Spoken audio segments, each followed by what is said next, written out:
TV. Free Carmelo Anthony.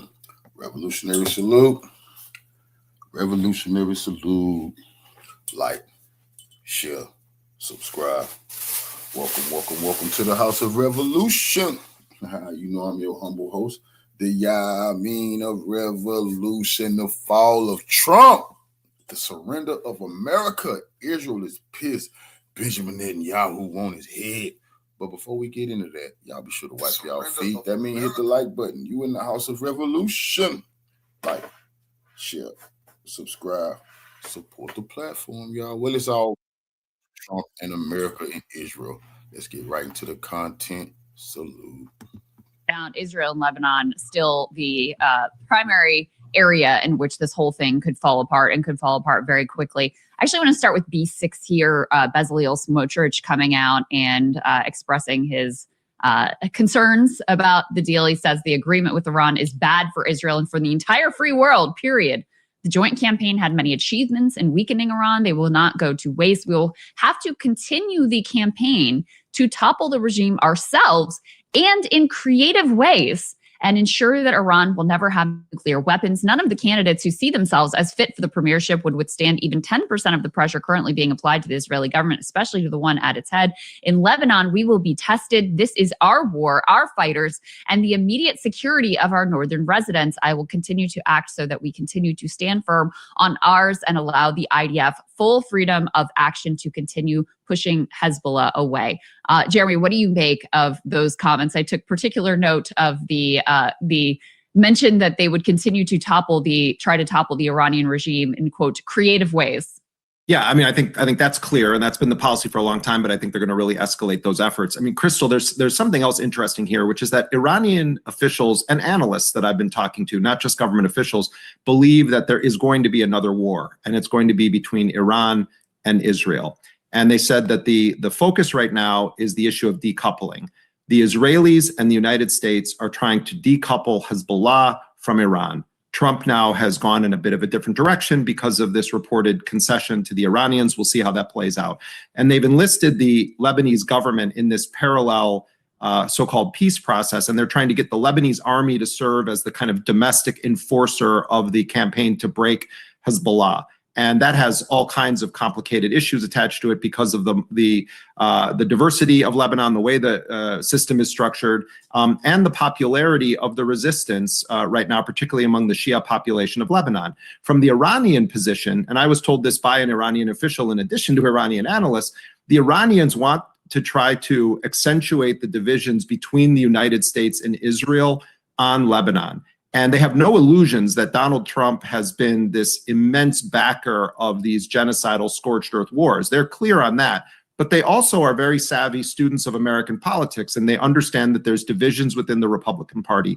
They understand that Israel is increasingly becoming a toxic issue on the right in the United States, that it's going to play a role in the midterm elections, that Netanyahu is going to face re-election, and that he's being attacked from the right, saying you didn't finish these wars, that Hamas still is in power in their section of Gaza, that Hezbollah is still killing Israeli soldiers, including with these very cheaply made FPV drones, that the Iranian government is still firmly in place, and there's actually a Khamenei who is the supreme leader of Iran. And so I do think that it's not just the loonies like Smotrich and Ben-Gvir, but I think the mainstream of Israeli political power wants to continue this war against Lebanon. And the wild card here is what happens when it comes up against Trump's public projections.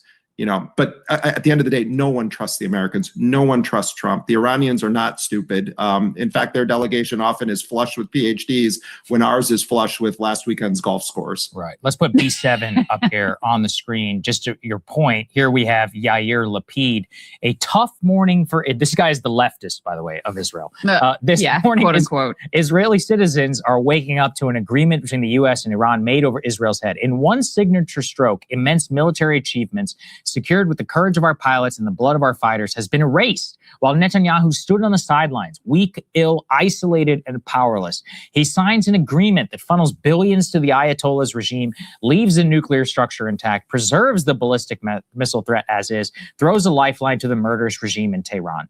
This is the culmination of long years of failure. Netanyahu is the man who for years sold the public a false image of Mr. Security, and in reality became the father of Israel's greatest strategic failure in history. The man who built the notion of Hamas is an asset, who enabled the flow of Qatari money, who abandoned the diplomatic arena, who dismantled Israel's alliances and left it isolated at the moment of truth. Netanyahu is good for Hamas. He is good for Iran. He is good for Hezbollah. He is not good for Israel. The one who promised total victory ends his tenure with Israel's enemies stronger, Israel weaker, and the deterrence built with the blood of our fighters eroding before our nation. I mean, you could have written that from Ben Gvir or Smotrich too, but it does demonstrate, Jeremy, the level of basic, I guess, bipartisan is what you would call it, with the problem for Bibi Netanyahu inside of Israel at a critical political moment for him. And so how are the Iranians thinking? They can look at Israeli politics the same way any of us can about the reality of getting 60 days without fire in Lebanon, potentially even fire on Iran. Yeah, I mean, it's and we've been talking about this on the show and elsewhere before, that it's been really clear over the past few years that it's not, as Bernie Sanders says, the extremist right-wing government of Benjamin Netanyahu. This is at the core of mainstream political life now in Israel. And in some ways, it is reminiscent of the posture of many top Democrats in the United States, where they're sort of egging Trump on, and they're sort of using the taco line, the Trump always chickens out, and they're trying to sort of make it more, make Trump more aggressive, or sort of attack him from the position of, you failed to achieve these objectives and the regime is being left in power.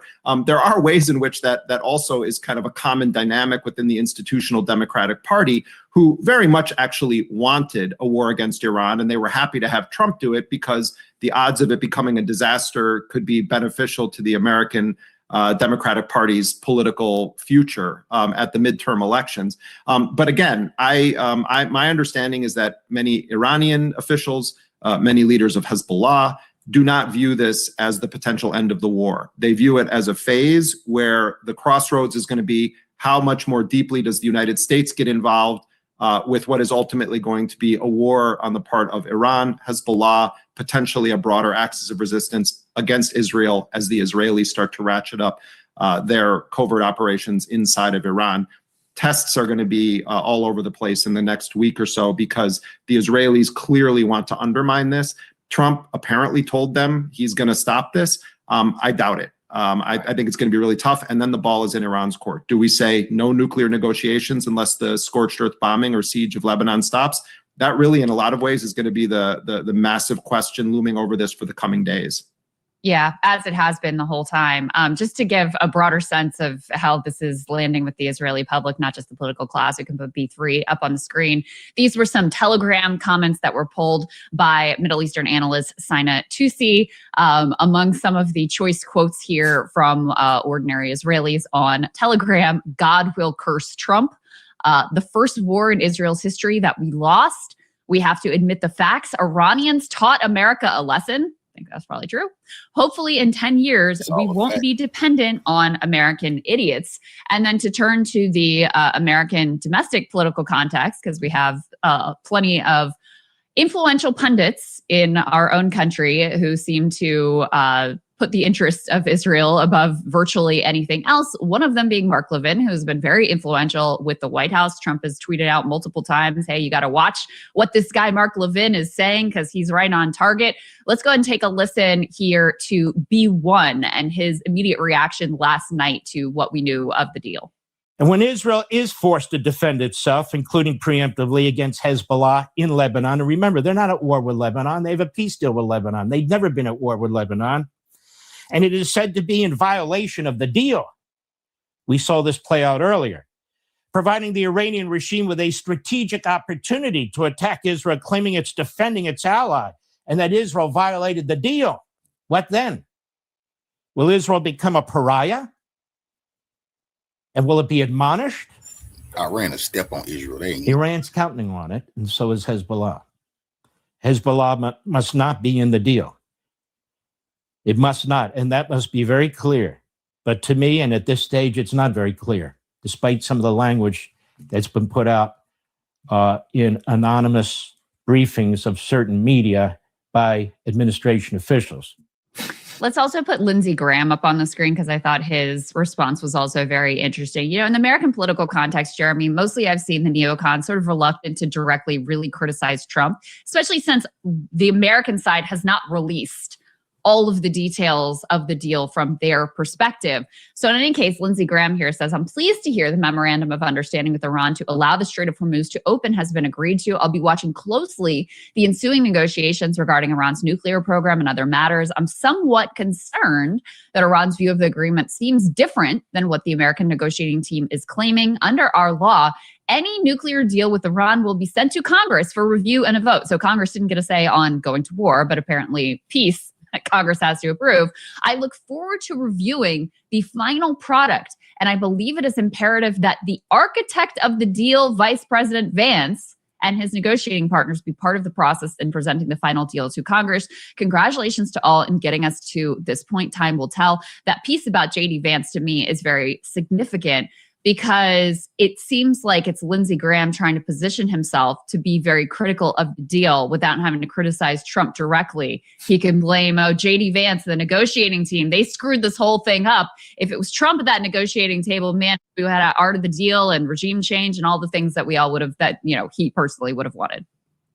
Yeah, I think that's a good point. I think, you know, we're looking also at 2028 messaging here, and clearly Lindsey Graham doesn't want J.D. Vance to be the nominee, at least at this point, or the successor to Trump and the MAGA movement. But a couple of interesting details, Crystal. One is on this issue of Iran's ballistic missile program. Trump and others were talking from the beginning that, you know, the Iranian ballistic missile range has to be reduced, that their ballistic missile program has to be eliminated, that their support for their regional allies has to be completely ended, that the nuclear dust is going to be taken by American forces and removed from the country. Now, what are we talking about? Trump is saying, oh, it doesn't actually need to be removed. It can be destroyed in the country. What this is, for people that actually have been following this closely, is Trump is coming around to the position that the Iranians told them was their red line, which is Iran said, we are not going to remove our highly enriched uranium. We are willing to discuss a dilution of it. You know, the Iranians also told me they were willing to put on the table a 10-year moratorium on enriching above 3.6%, that they were willing to dilute any of their enriched uranium that's above 20% back down to civilian levels.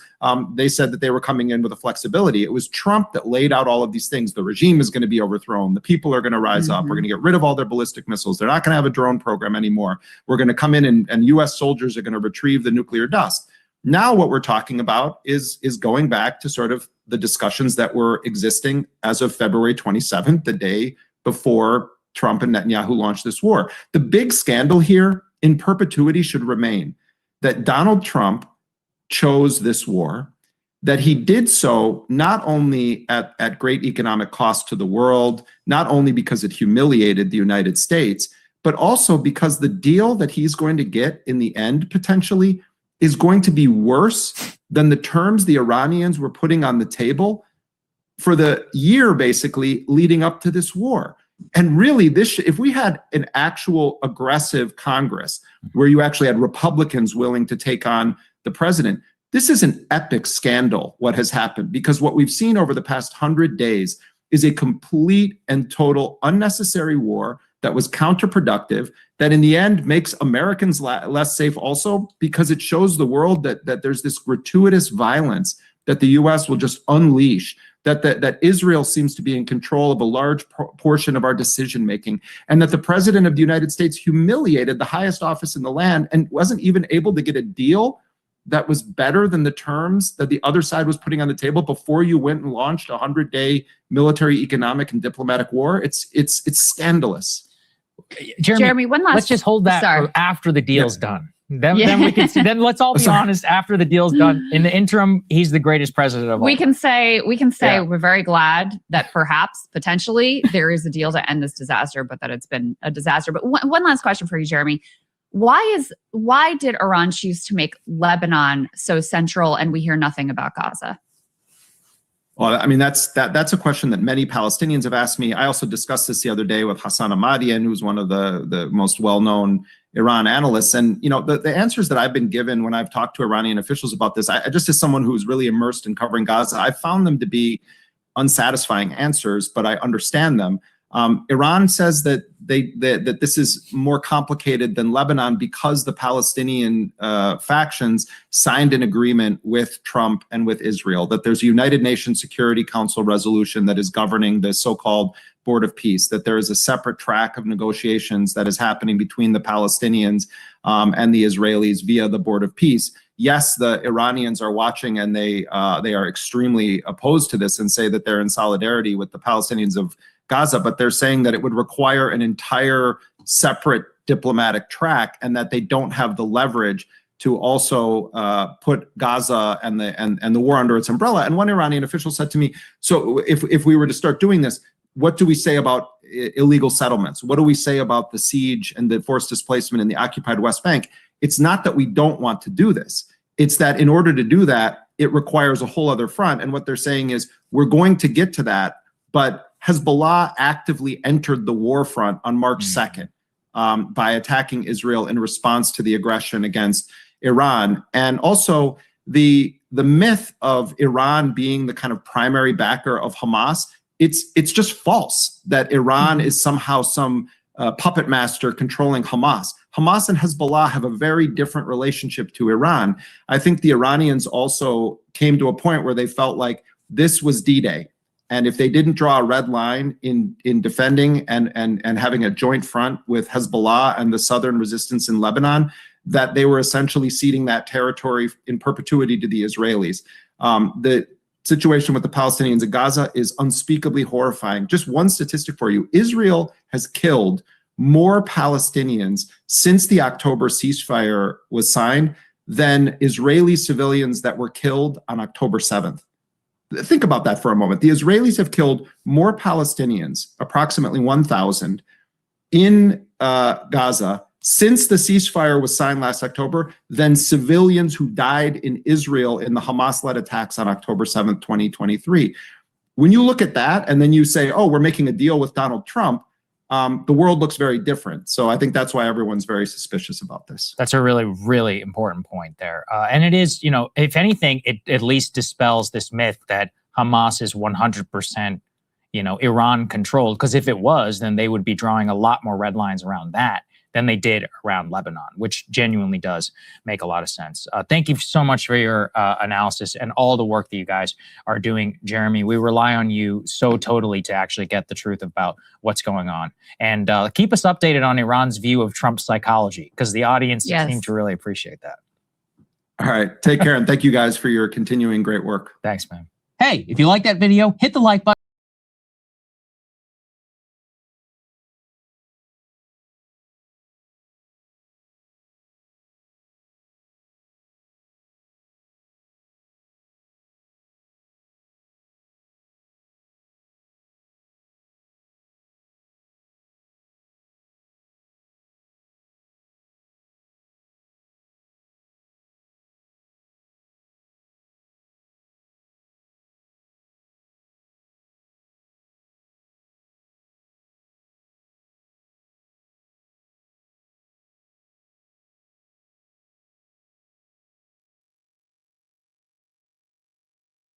And Obama is finally surfacing, and he is torching Donald Trump's horrible deal with Iran, which is far weaker than Obama's JCPOA, which for the past 15 to 20 years, Donald Trump has been attacking the JCPOA. He's been mocking Obama for it. But at the end of the day, Donald Trump just did a JCPOA light, a C- version of the JCPOA, where Trump gave Iran more money. Iran controls the Strait of Hormuz, and Donald Trump weakened the United States standing, not just in the Middle East, but across the entire world as a result of Donald Trump's weakness. Now, let me be very clear. My own view is I'm glad that there's a deal and that the United States is going to hopefully be out. We can never trust anything that Donald Trump says or does. So We'll see what happens, but we should never have been involved in this unlawful and catastrophic war with Netanyahu in the first place. But for Donald Trump, who said that I'm only going to get total surrender, ended up Trump basically doing total surrender. I'm going to do a deal so much better than Obama's. You see, when you actually step into the arena and you're confronted by complex issues, it's not always all that easy. It's easy to tear deals apart and to criticize and attack, but actually doing and balancing different issues and different constituencies and stakeholders, isn't a very easy thing. So as you all know, I'll show you what Obama said in a moment. You had Donald Trump, who said, we're doing this deal with Iran. We've got the deal. There's going to be allegedly a signing in Geneva with MB Ghalibaf, Iran's parliament leader, who used to be one of the big military leaders there as well, and J.D. Vance. Apparently that's going to happen in Geneva. Donald Trump is apparently going to be giving Iran billions and billions of dollars, $24 billion in different tranches, and then at potentially $300 billion in development monies throughout the, for the Middle East. I mean, up to $300 billion.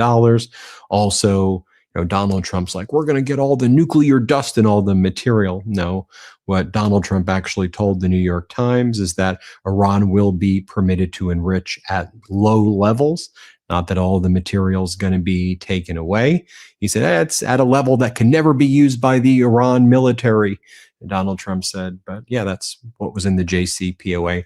But the JCPOA had a multilateral inspection mechanism. And this kind of is like, you're going to have to trust Iran to do it. So now let me show you what Obama said. I'll also show you another kind of key moment of Obama versus Donald Trump. And I want to remind you of what Obama said back on May 8th, 2018, when Donald Trump withdrew from the JCPOA. And let's bring this all together, shall we? So here's what Donald Trump, first I'll show you what former President Obama said. Then we'll go into what Trump was saying.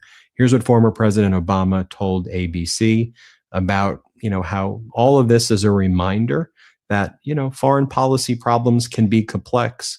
And this idea that we can just bomb our way out of things, isn't always, the right answer. It may seem enticing to some people, but you have to think through the different levels of consequences. So here's what Obama said. Let's play it.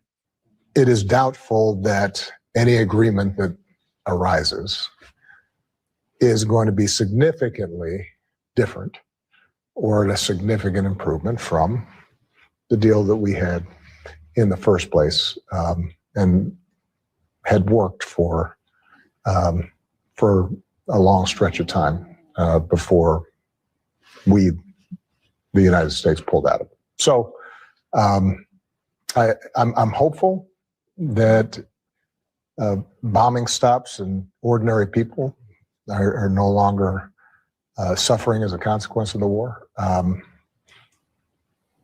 I then, in retrospect, it's a reminder that on a lot of difficult foreign policy problems, the notion that we can just bully our way or bomb our way to solutions may sometimes seem appealing, but the fact of the matter is that taking the time to explore diplomacy and exhaust the possibilities of coming up with deals that don't solve 100% of the problem, but solve 80, 90% of the problem, while avoiding the necessity of going to war. You'd think we would have learned that lesson by now, but it seems like every so often we have to relearn that lesson again. You can see Rob. Now I want to share with you just how prescient Obama was in May of 2018 when Trump pulled out of the JCPOA. But first, I want to also show you how Obama is haunting Donald Trump this week. Here's Obama when he goes to sporting events, how he's greeted. Let's play it.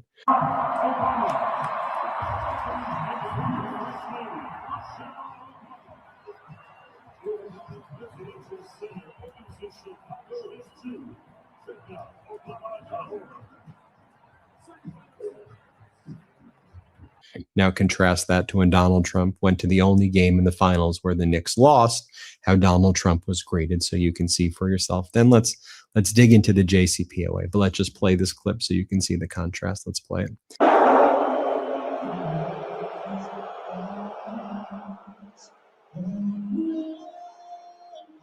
So now I want to share with you what former President Obama said on May 8th, 2018. This was the statement that Obama issued then. And just think about how prescient he was. He knew what was going to happen.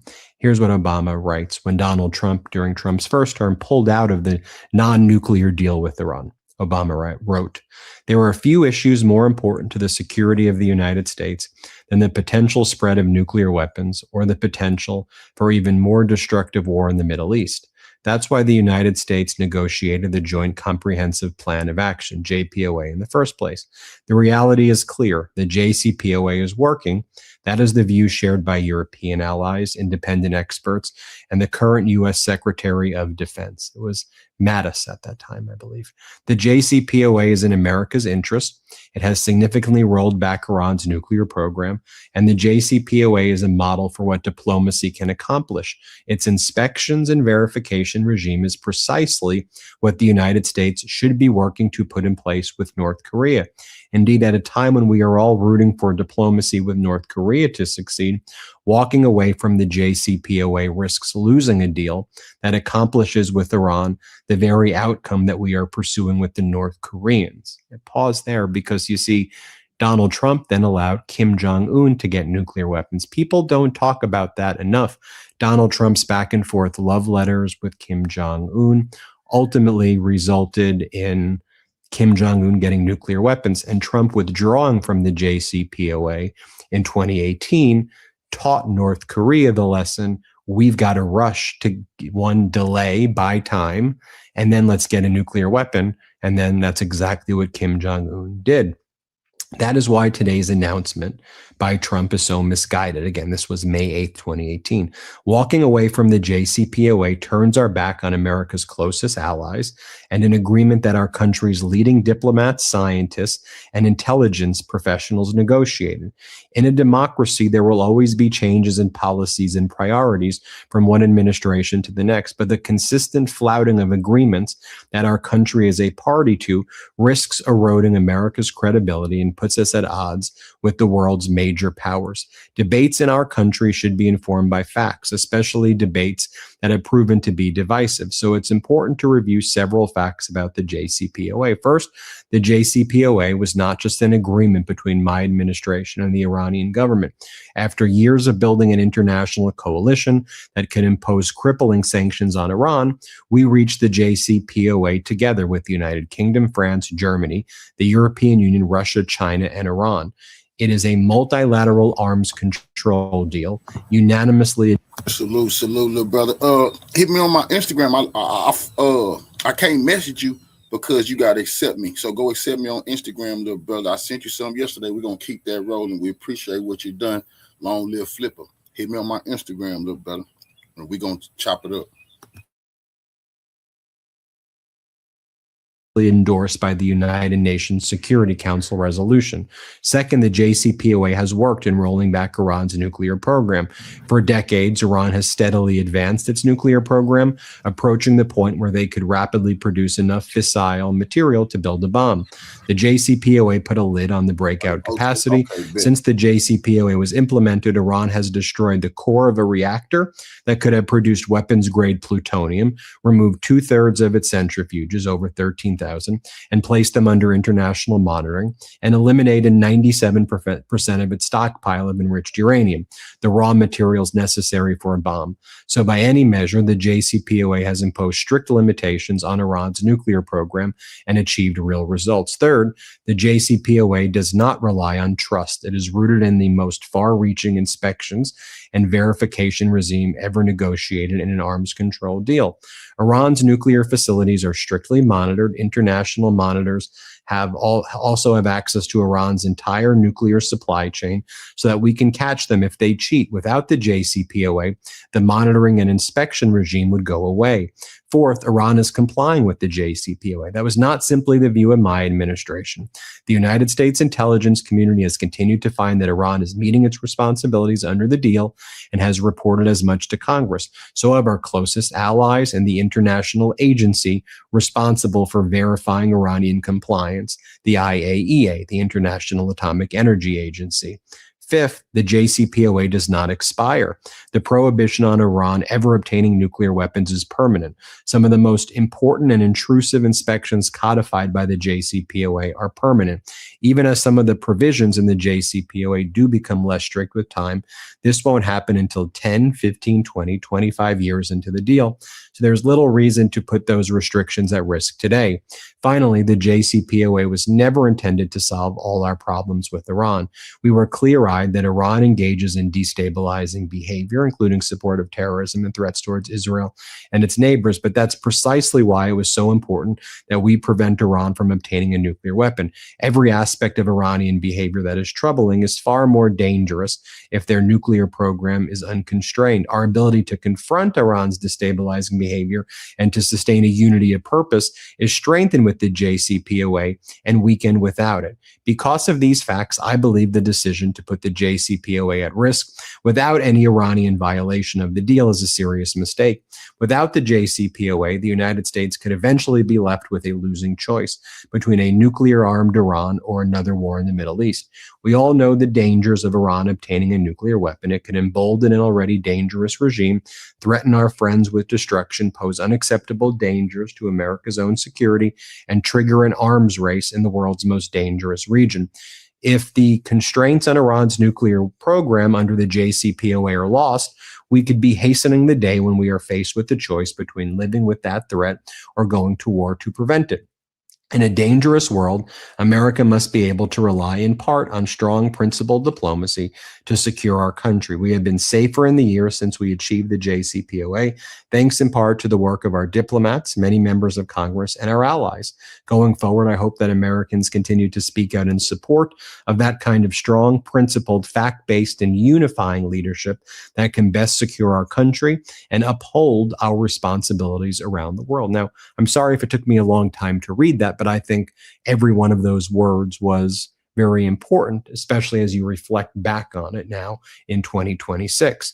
But here's how Trump made a political career just attacking it and ripping it apart. This is Trump in 2011. Play it.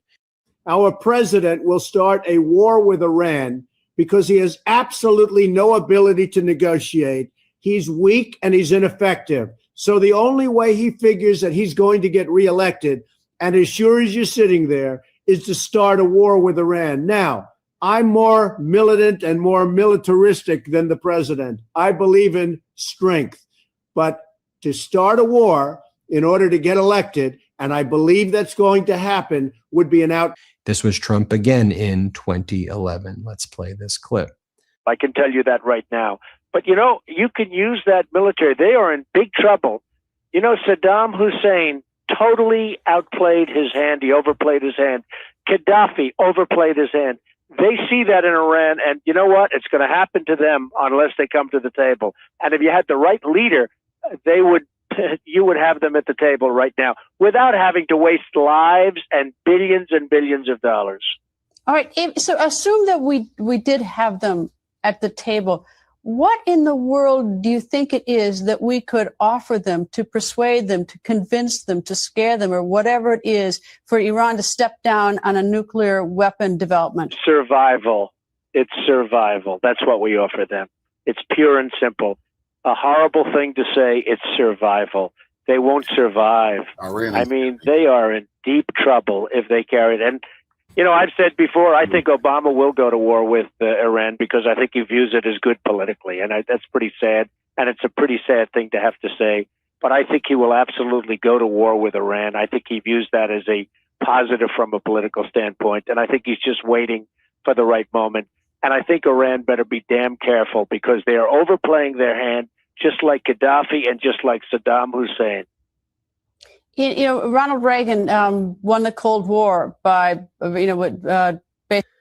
And then you have recently, I mean, this was Donald Trump, April 2nd, 2026, bragging about leaving the deal. This was, while the war was taking place. Let's play this clip. You wouldn't have Israel, and you wouldn't have the Middle East either. You would not have, you would have had a nuclear weapon. It started by taking out Soleimani. Then I terminated the Iran nuclear deal that was given to us by Barack Hussein Obama. And then you had Donald Trump sycophants like Pete Hegseth going on morning shows yesterday to try to justify how this is somehow better than Obama. And you'll see just how undisciplined, how immature someone like a Hegseth and the Trump regime is. So here's what he says about why their deal is different than Obama's deal. Let's play it. Right. Well, as I understand it, the first part of this deal would involve the clearing and reopening of the Strait of Hormuz. How quickly will the U.S. blockade on Iran end? How quickly will they be able to sell their oil? Immediately is what the president has said, and that'll be our expectation of the Iranians. Is that so? It's Tomorrow, not us that, you'll end the blockade if they sign it. The problem here. So when it's performance based, Margaret. So we're not going to, unlike Obama, President Trump is smart about these things. He's not going to just give it away. So ultimately the blockade will stay as the strait opens, and then the blockade will open, and then the straits open. And if that takes, 30 days to fully mature or 2 weeks to fully mature, but it will start immediately, as the president has said. And then more from Hegseth right here. Let's play it. Oh, we'll make sure the military option is there. And that's the big difference between this and JCPOA and the way Obama did it. Obama, they begged Iran for a deal, and we bombed Iran and then put in a blockade and then ran ships through and then have restarted when necessary to ensure that they come to the table for a great deal. So our military posture will be whatever it needs to be to ensure they're compelled over this 60 days through the memorandum of understanding that they live up to what they said they would do. The document says Iran will never have a nuclear weapon, won't seek one, won't buy one, won't have one. JCPOA said that days, too. There'll be negotiations to make that final. But they didn't have the threat of military force the way that we do, that Iran respects in a very way that their regime is more devastated than it's ever been in its 47 years. And that's why they're at the table. So the huge difference is we did this from a position of strength. President Trump led with military might. That military might will stay as long as necessary. If the blockade comes off, then you pull back and you allow shipping to flow, just like Iran needs to allow shipping to go through the straits. But we can snap that blockade back at any point, and they can't do anything about it. And Iran knows that. And that's why we have the leverage in these talks, and we hope they'll go well. We really do. Well, as I understand. So what they're saying is the reason that they went into this, that they think by getting a weaker and worse deal, but by blowing a bunch of things up and committing war crimes with Netanyahu, that shows strength. And Obama was saying what actually shows strength is building multilateral coalitions and coming up with a solution that avoids war, making war the last option. I'll let you judge for yourself. But I think Obama's words right now are ringing truer than ever. Here's what Obama says: without the JCPOA, the United States could eventually be left with a losing choice between a nuclear-armed Iran or another war in the Middle East. I just want smart leadership back. That's all.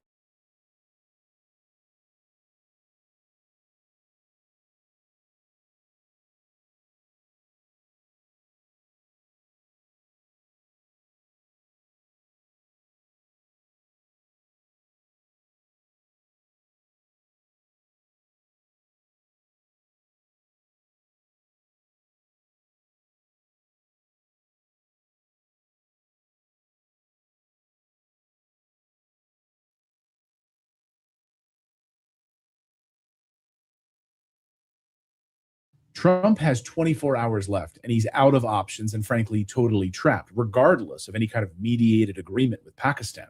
So Trump is staring down two paths right now, and both of them are politically toxic. Path one, keep this 2 or 3 days away charade going. No one believes it, by the way. let the negotiations drag through the summer, walk into the midterm elections with American troops still deployed in the Middle East and no resolution at all. A betrayal of the exact promise that got him elected. He promised voters he would be the president that ends wars. He was even asked about it this week. You insisted no new wars. First of all, I didn't guarantee no war. I'm not going to start a war. I'm going to stop wars. No more wars, no more disruptions. We will have prosperity and we will have peace. Under Trump, we will have no more wars, no more disruptions, and we will have prosperity and peace for all. I am the candidate of peace. I am peace. Yeah, that's not a good look. And then path 2, lose your patience, issue an ultimatum, make some bravado statements on Fox News about destroying a civilization, and risk a renewed kinetic war that sends oil prices right back through the roof, shuts down Hormuz completely, makes every single person, allies, markets, voters, all furious all over again. And that's it. Trump is trapped. There is no good door here. And the last 48 hours shows us exactly why. On Friday, President Trump posted on Truth Social that leaked Iranian ceasefire terms were fake news, saying they had nothing to do with the terms that were agreed to in writing, and called the Iranians very dishonorable people to deal with, adding there is no such thing as dealing in good faith with Iran. Well, days before that, Israel and Iran traded their worst strikes in months. An Iranian official told CNN that Tehran believes Trump is not being truthful in the negotiations, and that Iran considers the negotiations themselves part of the battle. And in between all of that, Trump repeated the claim that a deal could be reached in 2 or 3 days. How many times have we heard that before? And then open Hormuz again immediately once that deal was signed. The Iranians have said they want to charge a toll, which would change all naval transport as we know it. Fake news, dishonorable people, part of the battle, 2 or 3 days. All of that in under 1 week. And then CENTCOM released a crazy tweet saying that the Strait of Hormuz is open. It's not open at all. I mean, a total lie. Just look at the Hormuz tracker. 0 ships going through. And if any go through, they're just a few Chinese vessels approved by Iran. Otherwise, nothing is allowed to pass. So this isn't a deal in progress. This is a hostage situation with a press release attached to it. Now, here's the part that should make every single American furious, because this is where it stops being foreign policy and it starts hitting your bank account directly. Since this operation began back in February, and really since the buildup started in January, the market completely repriced the Federal Reserve, repriced the Fed. Before this, we were on track for the kind of rate cuts that would have saved America hundreds of billions of dollars in interest payments on that $39 trillion in national debt. It would have made housing actually affordable again for working families. Real relief, real America First economics, real mortgage rates actually dropping. All of it good for America as we head into our 250th celebration. The things that people voted for from Trump. Instead, the market now has priced in these hikes. Yes, rate hikes are now priced in because of inflation fears tied directly to this Iranian conflict and the oil shock that it created. Not to mention the food shock and the consumer price shock. And of course, we saw those new CPI numbers, which were devastating this past week. And look at what that did to hard assets overall. Silver has cratered 45% from its highs. Gold down a staggering $1,400 from its record high. So the exact assets that protect regular Americans from this kind of chaos got crushed by the chaos. So let's be clear about the math here. Iran shut down the Strait of Hormuz, a route that handles roughly 20% of global crude and gas flows, triggering the most severe disruption in oil markets in years. Even with a ceasefire technically in place, shipping levels through the strait remain almost non-existent, very low. And the U.S. has imposed its own counter-blockade, which President Trump says is the greatest blockade in world history. That's on ships seeking to use Iranian ports. So, well, there's nothing going on there. Nothing's happening. And in other words, The artery of the global oil supply has been strangled for months by both sides, while the administration keeps telling you that a deal is imminent. This is the Trump taco pattern in real time. If you don't know what taco means, it just means Trump always chickens out. Taco Tuesday. So tomorrow it's almost done. Friday, it's these dishonorable people, no good faith. Next week, it's 2 or 3 days again. A week before that, it was Benjamin Netanyahu, you're a piece of garbage. The only reason you're in office is because of me. And then it's 2 or 3 days again, and I'm in charge, and Bibi's not in charge. And the entire time, all of this is going on, all of these theatrics, your gas prices, your mortgage rate, your retirement account are all being yanked around by a negotiation that Iran itself openly says is only using as part of the battle. Basically, the real cost of war so far is grossly understated. It's not just the military expenditures. It's all of the lost GDP from households that postponed originating mortgages, going on vacation, starting a small business. And I ask you, is any of this attrition of our national mood to be considered American and patriotic by this administration? Like all of this pressure? So which path does Trump take? Prolong it, limp into the midterms with this albatross still hanging around our necks? Or escalate it, risk sending oil, inflation into the tailspin right as Americans are already furious about the cost of living? Americans don't want a war in Iran. The poll numbers are overwhelming. Or is there a possible third way in all of this? Turn tail and just leave. Like Lucy in the Peanuts cartoons, just take your football and leave. Admit defeat. And you know that's not going to happen, but it should. Take the L. Admit you were in over your head. We thought we could beat a country of Iran that's thousands of years old. Okay, even though any advisor who was telling him worth his salt, we would never beat Iran. It was impossible. But okay, but Trump won't do that. He's not going to turn tail and leave, so he's trapped. And here's what people need to understand. This isn't isolationism. This isn't abandoning anyone. This is asking the most basic question imaginable. What did 20 years of Middle East military entanglement ever get the average American family? Did it benefit you at all? Did it benefit me? No. We got more surveillance. We got a massive national debt. Millions of people dead. And why? After being promised something completely different. President Trump promised us we wouldn't have this. And here we are back again. Then you're watching gold and silver get hammered, watching rate cuts vanish. You were going to sell your house, now you're not. You're watching gas prices held hostage by people our own president says can't be trusted. Okay, can you trust him? Every day he flip-flops. Who do you trust? So the mockery isn't coming from the left. It's coming from the very people who voted for the opposite of this.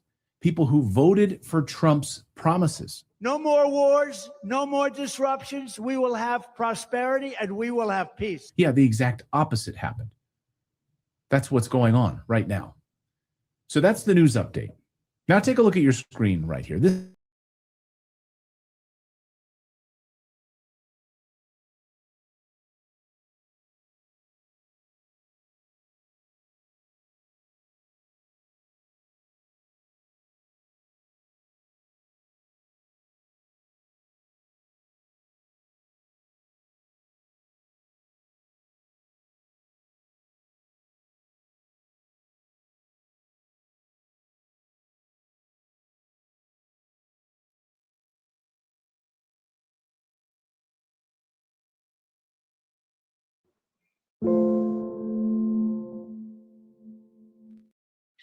Hi, everybody. Today's Monday, June 15, 2026, and our dear friend, Larry Johnson, is here with us. Welcome back. I'm putting in for a raise, man. You've been working me like a field mule, beating me and show up here, show up there. Okay. Actually, it was fun having the chat with Professor Morandi. Yeah. And, I didn't have my shirt on, so he gave me a hard time. Yeah. Larry, let's start with the new statement on the part of Hezbollah in Lebanon, because last night when we were talking, many people were arguing what was the main reason that Iran has decided not to retaliate against, Israeli attack on Lebanon. And as Professor Marandi last night said, that there is some sort of concession in this new text between Iran and the United States that may benefit Lebanon in a long run. Mm-hmm. And the statement today by Hezbollah, I think, but before going to the statement, we had Lebanese people going to the southern part of Lebanon. They're so happy right now because they're getting back to their homes.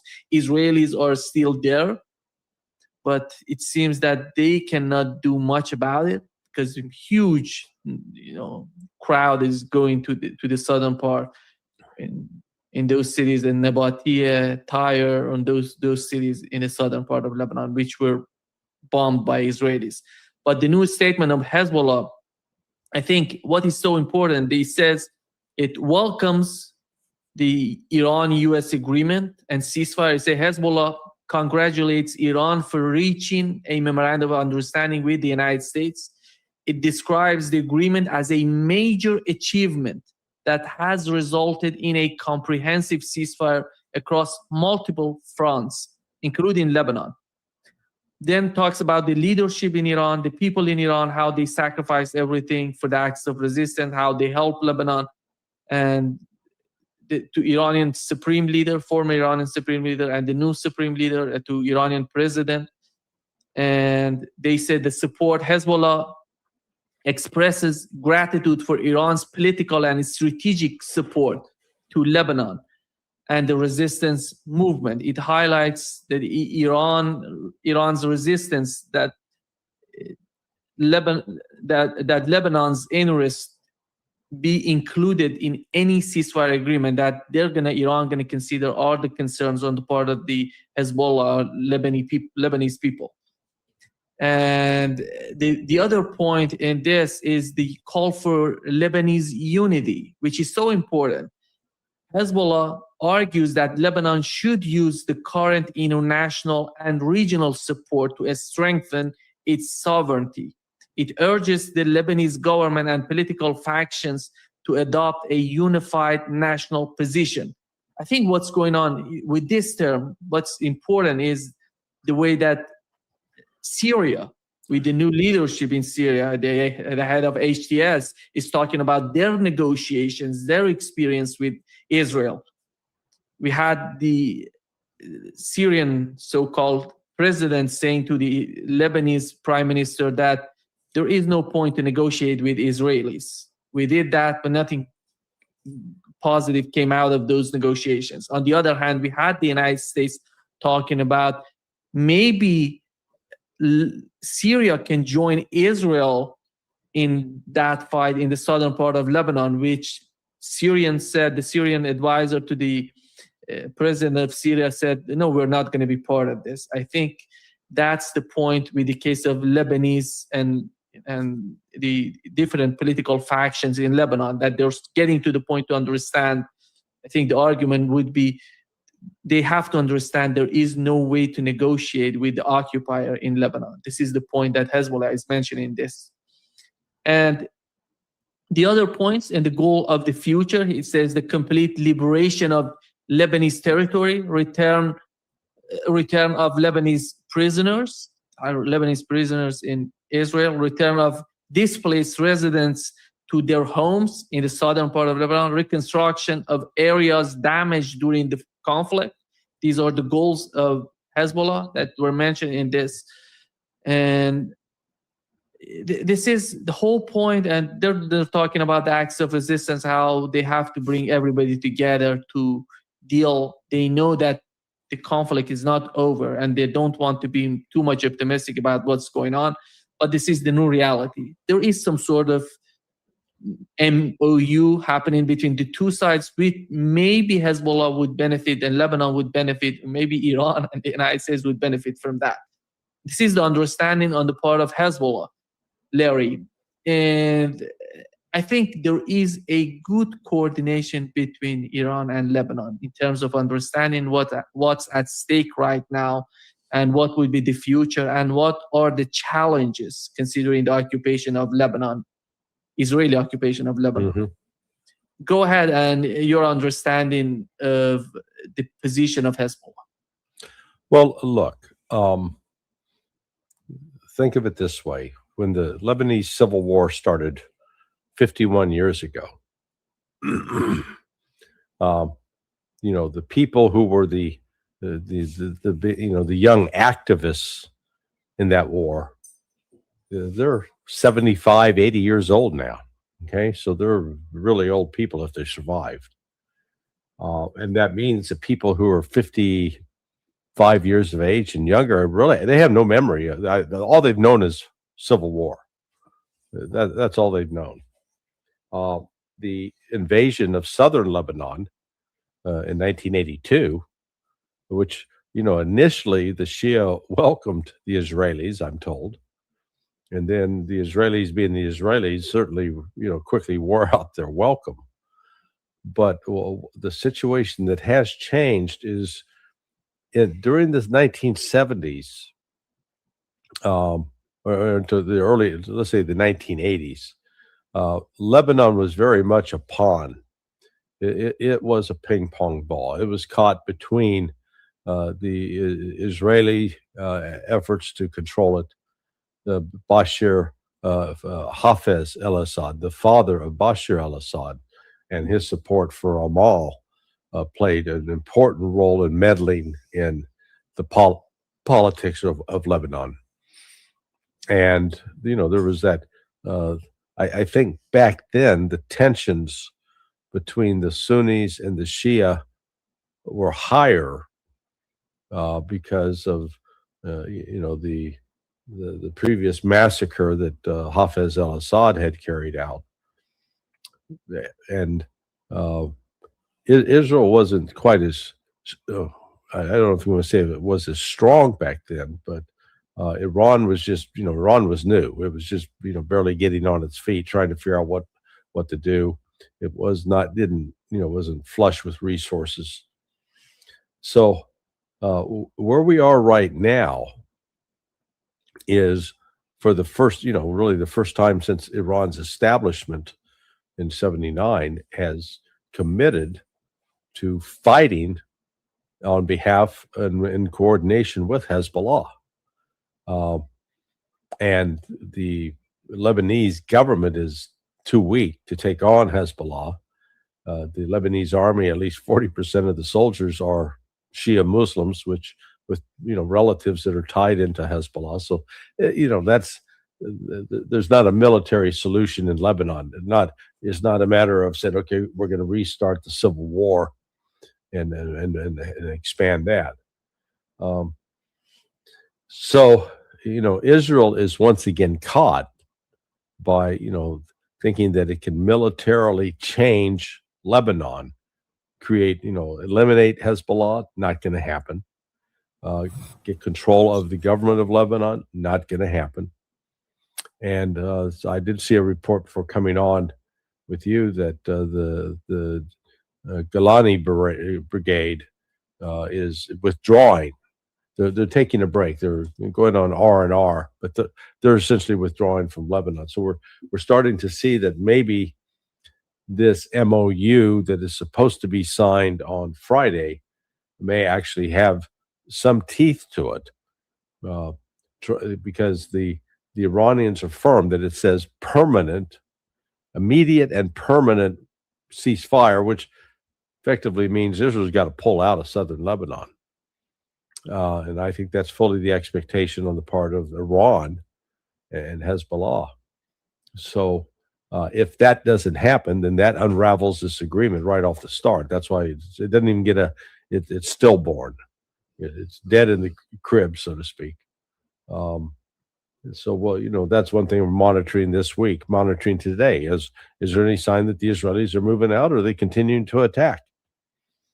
And by tomorrow, they most definitely should be moving and disengaging. But I suspect that they won't do that because there's not political support in Israel for that move.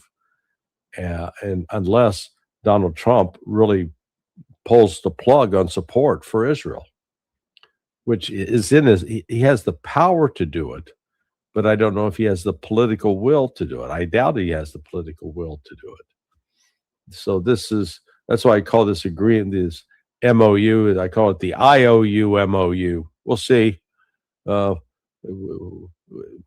It's because it's not guaranteed that it's going to be signed, and we don't even have clarity yet on to look at what the document the United States has with the document Iran has. Let's see them both.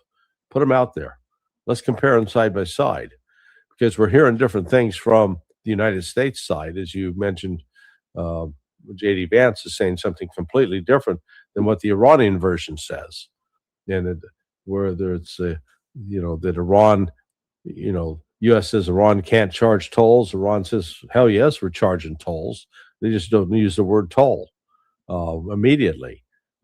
This withdrawal out of Lebanon, immediate, permanent. From the Iranian standpoint, that's what their document says. No sign the United States is enforcing that. $12 billion up front. And the United States says, oh, hell no, they don't get that up front. Immediate sanction relief. No, there's not immediate. There's got to be. So I said this is the two sides are just sort of engaged in self-delusion, I think. They tell themselves what they want to hear instead of stepping back and say, okay, what does it actually say and what's the other side actually doing? Yeah. We've learned from both sides, J.D. Vance today and the Iran's foreign ministry spokesman, Ismail Baghai. He said the same thing, that they're going to release the document on Friday. As they sign it, they're going to release the document for everybody to see and to read the document. The points, 14 points in that MOU. And here is what he said, Iranian side said today about, according to the MOU, Iran will be responsible for managing passage through the Strait of Hormuz in coordination with Oman. Iran is not seeking to impose tolls. However, in return for navigation services, environmental protection, insurance, and other maritime services, Iran will collect the necessary fees. It seems, Larry, not only it's going to be in the hand of Iran and Oman, but they're willing or they're open to talk with other Arab nations, GCC countries in the region, in order to calm down the situation, to reduce the friction that exists among these countries. And this is the agenda on their part. If I'm not mistaken, in the first 60 days of the agreement, there would be no fee or there would be no toll in the Strait of Hormuz. If I'm not mistaken, it wasn't mentioned by that's what, again, that's confusing, because 60 days they're not going to charge, but they say they are going to charge. Again, if Iran, I think, frankly, if Iran has agreed to not charge for the first 60 days, they're insane. Haven't they learned a goddamn thing in the course of the last 2 years? You do not trust the United States. I mean, it's ridiculous. Make them pay. That is their leverage. That is Iran's leverage. Still, I don't know. This is the rumor. I haven't heard it from the United States. I haven't heard it from the Iranian officials. None of them talk about it. The only thing that the Iranian side said today, it was that they're gonna charge the fee, and they're gonna decide about it between Iran and Oman, and that's not gonna be any other player. Let's see what is the outcome of that.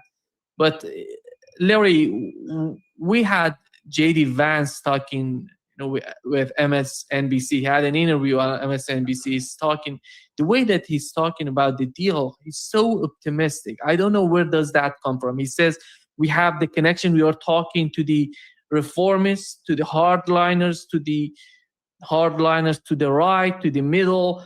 We have connection with all parts of the government in Iran, and the negotiation, the talks are happening. It's not, and he says that he's not talking about the back channels. He's talking about direct talks, direct negotiations between the two sides. I haven't seen any sort of evidence to support that. I think I he's agree. making I agree. things up. Yeah, I agree. Let me put it this way: if it's true, then that's a welcome development. But Iran's you got to have some clear benchmarks of what is going to happen on Friday. The minute they sign on Friday, does Israel magically withdraw from Lebanon? No, they got to be on their way out before then. Iran, frankly, looking at this deal, overall, I think, the more I look at it, the more, and I'm basing this upon what Ismail Baghai said. It's a terrible deal. It doesn't serve Iran's interests. I mean, frankly, it's naive. What did he say? Well, he That said, is naive. so he said the release of Iran's frozen assets, compensation for war damages are two key priorities. Of course they are. And the United States is committed to implementing them. Excuse me, but fuck that. What's the date? When? Specific that by Friday, the United States is going to lift sanctions. But they don't do that. So, it goes on to say Iran considers access to assets a legal right and continues to firmly demand compensation for this unlawful war. Demand all you want. Put it in the specifics that Iran is submitting a bill for, say, $300 billion, and the United States agrees that will be funded and paid. You don't get that. Under this memorandum, the United States is obliged. How are they obliged? They're not obliged. They don't have a gun to their head yet. This says to lift all primary and secondary sanctions. Or, it's like, for God's sake. Is the Iranian delegation really this damn naive? Oh, the United States promised, they're obliged. They're not obliged by anything. They have no obligation. There's not a legal obligation. You don't have their troops trapped where they're saying, okay, yeah, well, let our troops go and we'll give you these things. So that's what I said. This is, the more these details come out, I think that one conservative member of the Iranian parliament, I think he's exactly right.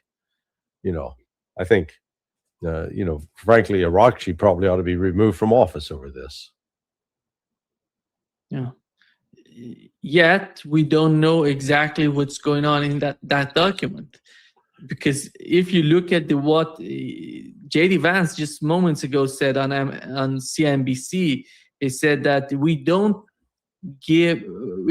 have to give Iranians anything if they don't make the commitments that we want long term on the nuclear program. Yeah, that's what I said. So there's. I don't know what's the issue with the nuclear program. The nuclear program, they have just issued that's part of the MOU, if I'm not mistaken. Iran has declared that they're not pursuing nuclear weapons and they're not going to produce it, buy it from somewhere else, and that's the whole point on the part of Iranians. So if that's not the issue, what else do they want from the Iranian side? Yeah, surrender. That's what they want. They want surrender. This is the Iranian foreign ministry is really, they've been, I guess they're trying to accommodate the Pakistanis who've been pushing for this broad agreement, and there are no just the language like where he keeps saying the United States is obligated to do this, or it's obligated to do that, or it's committed to do this. Okay, how are they obligated? All they've got is all you've got is their promise that we're going to do this, but they don't give a specific date and time for doing it. And it's like, didn't Iran learn anything under the JCPOA? They had all these promises and assurances there, and then when it was convenient for Trump, he just tore it up because it has no legal standing. This MOU has no legal standing. It's just a promise between two people to say, it's two different groups giving assurances to the other side. Oh yeah, we're serious about this. Well, one side is let me put it this way: one side is lying, and that's the United States. It seems upon signing the document on Friday, they're going to release half of Iranian frozen assets. No, they're not. No, they're not. That's what the Iranians think is going to happen, but the United States has made it clear we're not releasing a goddamn thing. I think there is a lot to be learned about this document. That's why I said a lot of questions. Yeah, I mean that's why I say that the United States needs to release its document. Iran needs to release its document. Let's put them side by side and see, do they say the same thing? I bet you they don't. I suppose that they have the same document. They don't need to release it separately. No. My understanding is that if they sign it, it's going to be a unique document. It's not going to be different, two versions of. Well, but you're not understanding me. What I'm telling you is right now they're claiming they have an agreement. Yeah. But they don't have the same documents. Yeah. So each side thinks, oh, I got agreement on this. And like Iran, oh, we're going to get $12 billion up front. And the United States is saying, hell no, they're not getting $12 billion.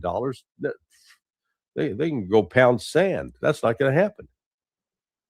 So that's still being worked out. That's why I say I think this thing will be derailed by Friday. Could be. Israel is just doing everything. Smotrich just moments ago, he said that they have never experienced such pressure, international pressure on Israel, basically on Benjamin Netanyahu. This is a new level of pressure on Israelis. And J.D. Vance in the interview said that Israel has to come to the table. It means that I don't know how serious is that. Let's see what would happen. I think J.D. Vance, his record is not positive. Look at what J.D. Vance said so far. Yeah, but look, Donald Trump does hold the power over Israel if he is willing to use it. And the big issue is he willing to use it? Israel depends right now on U.S. air refuelers in order to carry out strikes on Iran. So if Israel wants to re-engage and attack Iran, they need U.S. air refuelers. Now, without that, they can't. So here's, Trump has it in his power to say, okay, we're calling all those back. We're ordering all U.S. assets to return immediately to the United States. That would send one message to Israel. Yeah. Here is J.D. Vance. We are extending an open hand to Iran. If they want to change their relationship with us, we will change our relationship with Iran. And I think it's too far to say that, because you're fighting, you basically are fighting each other right now. You have some sort of document, a new sort of understanding, memorandum of understanding, and you're talking about far away from the point that you are at right now. And the other point in what J.D. Vance said, that I think there are elements, he says, within Israel that like the deal quite a bit. I think this is a total lie. Have you seen anything coming out of Israel that somebody or some people, some factions within the Israeli government or Israeli society who are important among the decision makers in Israel that are happy with the deal? Well, I don't know. Have you seen any evidence whatsoever? No, I haven't seen. Yeah, there's nobody in Israel happy with this deal at all. So that raises the next question that Israel left to its own, if it can rely upon U.S. support, it's going to do whatever it wants. But it looks like Trump was mad enough that he may have forced the issue.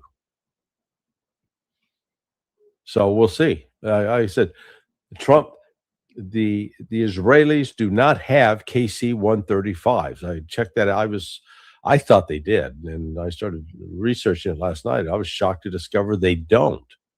So they use an older variant of they do have air refuelers, but they don't have the fleet that the United States has. And frankly, those planes that had been based forward at Prince Saud Air Base is one of the major refueling stops. Now, but Israel in the future, they're not going to have permission to overfly Saudi Arabia. So if they want to attack Iran, they're going to have to fly over Syria and over Iraq and over Jordan. If Iraq had air defense systems worth a damn, then Israel wouldn't be able to overfly that. But Iraq doesn't. So Israel just ignores them and keeps flying. Yeah. I think the GCC countries are happy right now, because if the strait is working, if there is no blockade in the Strait of Hormuz, outside of the Strait of Hormuz, they're going to be able to export more energy, oil, whatever they have. But you remember the damage that has been done during the war. It may take time for them to. Oh no! Wait a second. It's don't say may take time. It is going to take time. There is physical damage to oil wells, and especially in Qatar to the liquid natural gas facility, that some say is going to take a year to repair. And if that takes a year to repair, that means the whole issue of helium production, man, that's out the door. So right away, you're 10% down in liquid natural gas, 44% of the world's helium not coming out of the Gulf right now. So this, even if the Gulf is opened on Friday, unrestricted traffic, number one, you got all these ships that have been sitting there for 3 months. They've got barnacle buildup. They're not ready to go back to sea. They're going to have to be serviced. What is that? 200? I've heard as high as 1,000 ships, and some say it's just 200. But it's a large number of ships that are going to have to get serviced before they can even begin to go out back to sea. Then the damage. I don't think we've got a good, accurate assessment of the damage to the oil wells. How much can actually be pumped? How much can actually be put on board ships? And then once you get it on the ship, you're looking at anywhere from, I guess, the soonest it can get to a location might be a month. And in other cases, it could be 2 to 3 months. Those ships will be at sea heading for their destination. So all this euphoria about, oh boy, the economy is going to turn around, like Trump says, it's not. And that reality is going to hit at some point. They keep pretending like, oh yeah, this is the relief, the oil shortage is gone. No, it's not. And I'm increasingly frustrated with what I see as just this insanity. J.D. Vance was asked, what is the Gulf coalition saying about Trump's peace deal? He said they love it because they see it as an opportunity to build and create a new Middle East. I think that's totally dependent on what Israel is doing in Lebanon and in Gaza. You cannot ignore what's going on.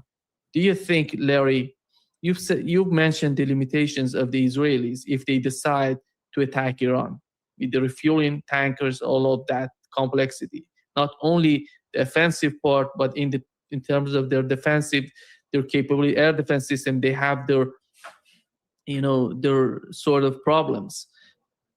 And what is the solution? Today I talked with Colonel Jacques Beau. He says the only solution to what Israel is doing is a total defeat by Iranians. Yeah, I'd agree with that.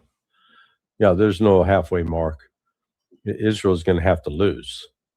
And that's, not going to make the Israelis happy, but their entire ethnogenocidal project is going to have to come to an end.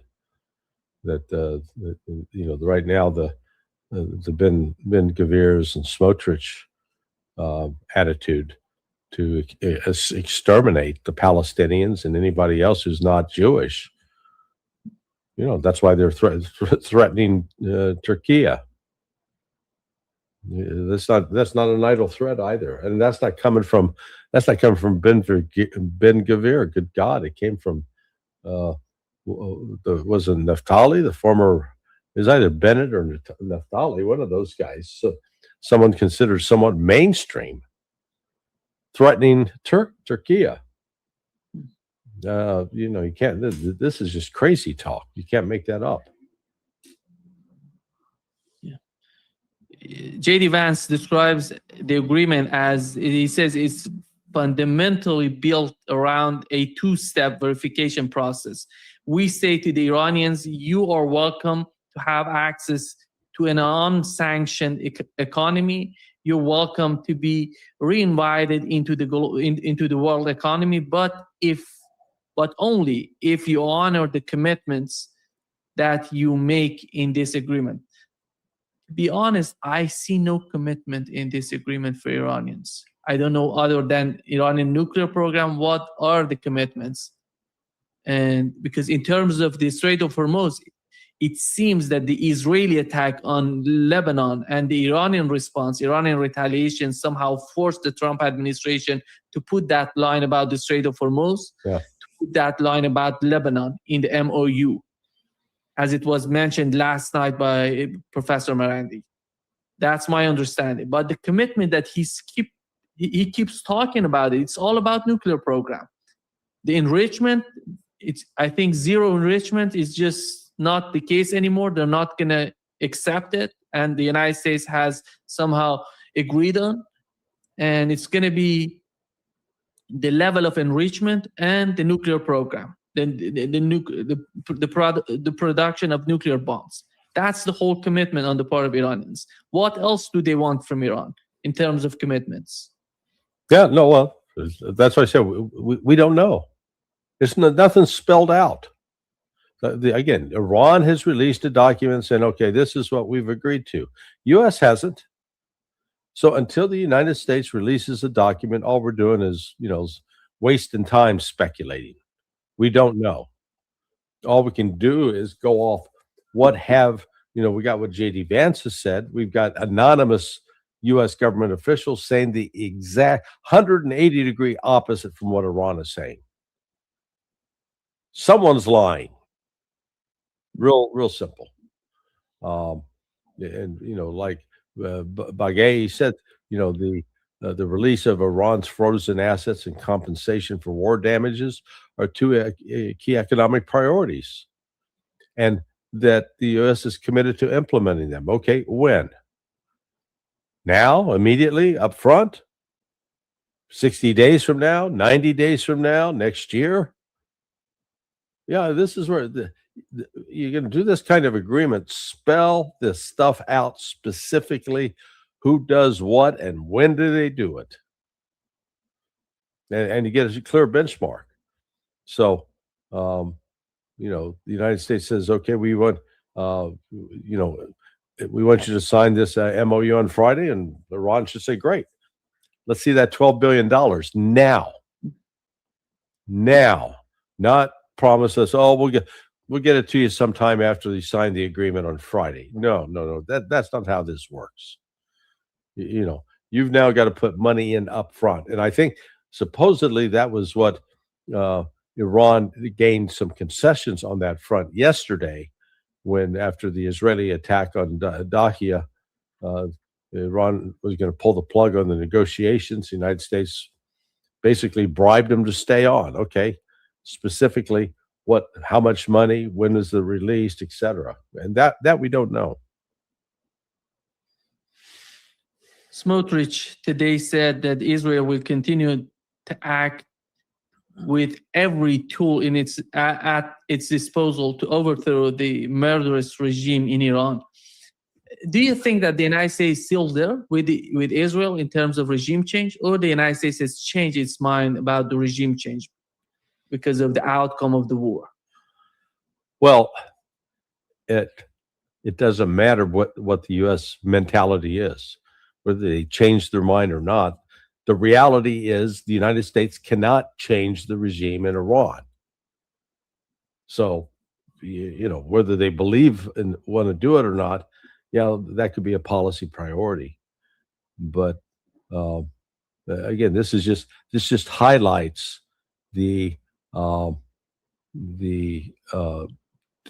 guess lack of consensus between the United States and Iran.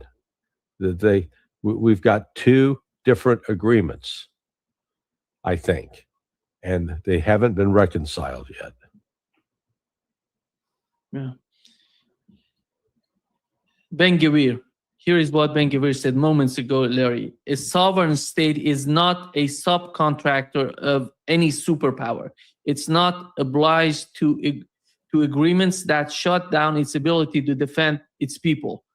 In the face of existential threats, we must act under external pressure, but according to our own conscience. Just as a person is obliged to do what is necessary to protect his home, the state of Israel is obliged to do everything necessary to protect its citizens. I think the whole concept of occupation right now is the main issue when it comes to Lebanon, to Gaza, and to Syria. And do you think that the United States is putting pressure on Israel on that front? Well, they're trying to. Again, look. Because Larry, to be honest, when they say a sovereign state, I don't see Israel is sovereign the way it behaves. Without the help of the United States, they're not capable of doing any of these activities, these occupations. Well, no, that's right. Look, Israel is still very much in let's call it a paternalistic relationship with the United States. The United States dominates Israel. But the Israelis have managed to turn the tables, because even though Israel is dependent on U.S. economic and military support in order to maintain its so-called independence, it has bought and paid for the political system in the United States. They essentially effectively control the Congress, and they have exercised significant power and influence over Trump. Trump is not an independent actor. So that's where you got the disconnect. As I've said all along, Trump has the power. He has the power. He can do this. He can shut down Israel, but he does not have the will. Whether it's because he's politically aligned with them or he's afraid of their political backlash, I don't know what that is. I can't give you the full explanation, but all I can tell you is that he could stop this in a heartbeat, and he has refused to do so. Yeah. Here is, Larry, what J.D. Vance said about $300 billion of reconstruction fund to Iran. Because as you know, they were talking about this. The Iranian media was talking about this, but we haven't heard that much from the Trump administration about this money that they want to send to Iran for reconstruction, or they want to give it to Iran. Here is what he said. The Iranians are saying that they're going to have access to a $300 billion reconstruction fund. True or false? Well, and that's the sort of thing they could have access to, funded by the Gulf Coast Coalition, so long as they honor their end of the obligation. I think that one of the things you're going to see, Ed, and people have to be skeptical of this, is that the hardliners in the Iranian system will overemphasize the benefits that Iran gets while underemphasizing all the things that they have to concede and all the things they have to provide in order to get these benefits. So we absolutely are open to the Gulf Coast countries investing in the reconstruction of Iran, but only if Iran ends their nuclear program, ends their enriched stockpile of material, and is really open to an inspections and enforcement regime that gives the American people confidence they're never going to have a nuclear weapon. So I think the dance you're going to see, Ed, which is going to be interesting, is the Iranian media, especially the hardline media, they're going to talk a lot about what they get without talking about what they give. It's important for all of us to correct that record. Yeah. Here is what J.D. Vance said. What do you make of it? Like I said, this is the U.S. is going to portray this as an agreement that ends Iran's nuclear program. And Iran has not agreed to do that. Iran has agreed that it's not going to build a nuclear weapon, or previously agreed that they would not build a nuclear weapon. But their, Pakistani sources are telling Pepe Escobar and me that the Iran's prepared to issue this ultimatum to produce a nuclear weapon now, just to force the issue with the United States. So I fully believe what the Pakistanis are saying, that they believe it's true. Whether or not that's what Iran believes, that's a whole nother issue. But they're not going to give up enrichment of uranium. They will probably allow the downloading or the degrading of the existing stock of 60% in order to get a deal. But there's still, Iran's going to insist that, hey, we're a sovereign country. We're signatories to the Non-Proliferation Treaty. And we've been, frankly, misused and abused by the IAEA. So, they're not going to surrender their sovereignty. And that's where, Vance has it wrong. So, but I keep returning to, we don't know what the agreement is. We know what Iran thinks the agreement is. And it appears that we know that the United States has a different view from what Iran agrees that what the agreement says. But we haven't seen the U.S. draft yet. Until we see that, we're not really going to be in a position to know what the hell they'd be signing on Friday. I think my understanding, Larry, is that if they give the money to Iran, it's not going to be from the United States. It's going to give it through the GCC countries. And Donald Trump can come out and say, I didn't give anything to Iran. And it's GCC countries that is paying all of this. The fund for reconstruction, the frozen assets are going from UAE or from Qatar to Iran. I have nothing to do with all of that. Right. That could be the argument on his part. Sure. But there's still these are assets frozen in U.S. accounts, and they still have to be transferred out of U.S. accounts. And is Iran going to accept the payment in dollars or in Chinese yuan? No. I wouldn't be surprised to see him say we got to make the payment in yuan, because they're going to keep the money in Chinese banks, so it can't be touched by Western sanctions. And the reason I say this, because I don't know how come all of a sudden we see Qatar going to Iran 2 times and talking with it, because it was all about Pakistan doing everything, negotiating, sending messages, coming back and forth. And you see Qatar 2 times they're going, while the United States was attacking Iran, they were in Iran. Right. The night that they have announced the agreement, Qatari government, the delegation was in Iran. This is the question, I think, what they're doing there. Well, Iran has had a good relationship with Qatar. It goes back, 7 years, 8 years, when the Saudis and Emiratis tried to isolate and embargo Qatar.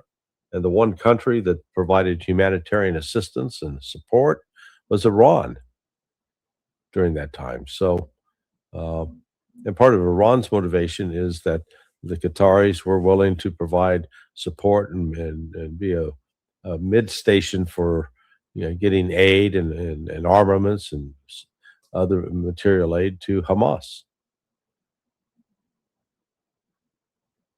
And here is what J.D. Vance said about GCC countries investing in Iran's economy. And I think here is what he said. Are open to the Gulf Coast countries investing in the reconstruction of Iran, but only if Iran ends their nuclear program, ends their enriched stockpile of material, and is really open to an inspections and enforcement regime that gives the American people confidence they're never going to have a nuclear weapon. So I think the dance you're going to see, Ed, which is So talking about trying to go back to the JCPOA that they tore up. So exactly. Yeah. Exactly. I think that's the outcome, because they kept this argument. If you recall, they kept it's all about the Iranian nuclear program. They have never accepted Donald Trump, at least, and his administration, that they wanted to do regime change. They said it, but they didn't say it is a regime change. It is some sort of regime change. We're going to change the leadership. We're going to do this. We're going to do that. Nothing of that sort has happened. But whenever the mainstream media was asking them, what is the off-ramp? The only thing they were telling us, they said, nuclear program of Iran. They have to say they're not going to achieve, they're not going to produce nuclear weapons. And Iranian nuclear program, it seems that the United States backed down on its position. No enrichment, gone. That 60% enriched uranium that's going to go to the United States, that's gone. It's going to stay in Iran. If they decide to downblend that enriched 400 kilograms of enriched uranium, is going to be in Iran, not outside of Iran. Right. So they have the off-ramp. They have created the off-ramp for themselves. You mean the U.S. has created the off-ramp, or Iran? The United States, because they said it's all about the Iranian nuclear program. Here is J.D. Vance talking about if the GCC countries want to invest in Iranian economy, the main problem would be Iranian nuclear program. I think there is no problem with that. Iran has, they had it, as you mentioned, the JCPOA, and nothing has changed since then. But let's be clear. The whole focus on the Iranian nuclear program is just an excuse.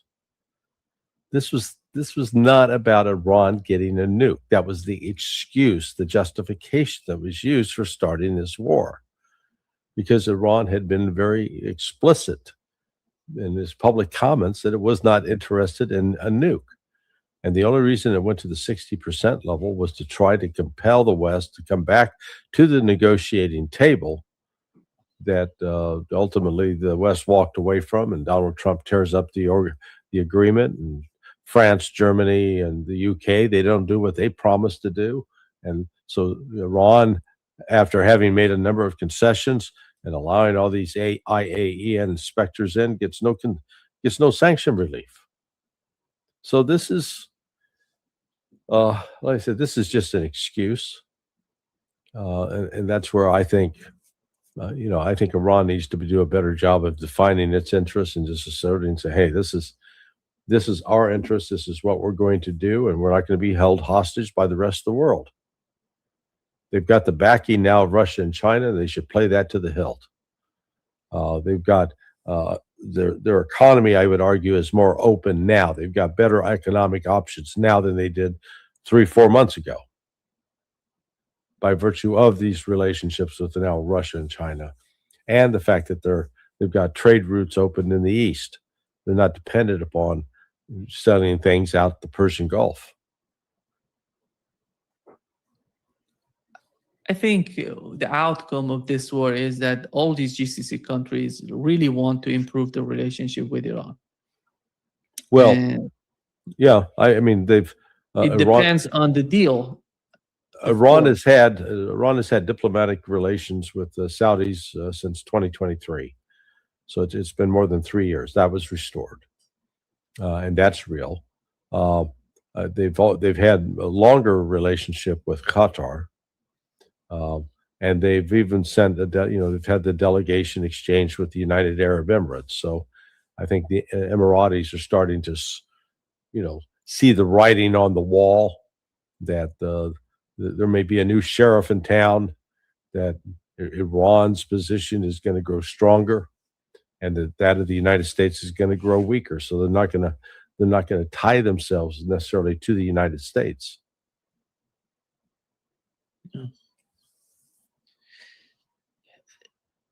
Laurie, do you think that Saudi Arabia, Qatar, and Turkey, with the problems that they're facing in Syria, are they going to help the case of Lebanon and Gaza, or they're going to stay in the same position that they were before? How the outcome of this war for Israel going to change their mind toward Israel? Well, rhetorically, it's changed, but I haven't actually seen policy, particularly a policy change from Turkey. Here's Erdogan allowing Israel to threaten him, and he permits the oil to continue to flow to Israel. He just, sending the sign that he's Israel's bitch. He's not a big leader. He likes to think he is, but he's still just doing the bidding of Israel. So, we're not going to see a change in this until the Gulf countries, the countries with oil, stop supplying oil to Israel, and they put the pressure and say, "Hey, this genocide is going to stop, or you're not going to get a drop of oil." Period. They haven't done that yet. They may be heading in that direction. Pakistan is still busy working up this Gulf, let's call it a new sort of Gulf Cooperation Council, but it extends beyond there, a regional military alliance with Egypt, Turkey, Saudi Arabia, Pakistan, and Iran. That could be formidable. Shifting the gear a little bit to Ukraine, we had a huge attack on Kiev. 60 missiles together with drones attacking Kiev and destroying. How do you see the way that Russia is redefining or reorganizing itself in Ukraine? I don't think it's reorganizing itself. It's just it's expanding the offensive. Part of the constraints in the past were they were not sufficiently built up in terms of their reserves to risk actions that would engage the NATO countries, bring the NATO countries in. I think now Iran is at a stage where they say, okay, if we have to fight NATO, we can. We got enough personnel, we got enough artillery shells, we have enough ballistic missiles, we have enough cruise missiles. Yeah, we're prepared. We can take on the West if necessary. So that's where it is. I don't know if you see any sort of escalation between Russia and Europe happening while having these sort of, new attacks. I would say new escalations in the war in Ukraine, because Russia, it seems that they're getting serious and putting an end to the war as soon as possible militarily on the battlefield. And the calculation, the reason that I said they're reassessing, reorganizing, because I see these attacks in Kiev. We haven't seen these sort of attacks before. This is something new that Russia is doing. And it has to be some sort of new messages from Russia to the West, not only the United States, but to Europeans. And how Europeans going to react to that? Are they going to escalate? Are they going to, try to fire back at Russia, or they're going to back down on the case of Ukraine, because they see how Kiev is getting involved. This is not about the eastern part of Ukraine. It goes to Kiev. It goes to Lvov, maybe to the western part of Ukraine. Okay. And so what's the question? The question is, Europe is going to back down, or they're prepared to destroy all of Ukraine? Kiev, go to the western part of Ukraine. Oh, yeah, no, I don't. Well, some of Europe is going to back down, and some of Europe is going to, the UK, the UK is the biggest offender. They're gonna press and press and press to expand the conflict, and they may very well get hit. I think Germany's having second thoughts. France appears to be also equally involved with the UK. So, you know, the European the war is probably definitely going to spill over and involve these European countries, and they're going to be hurt. And Russia is, I think, preparing for that contingency.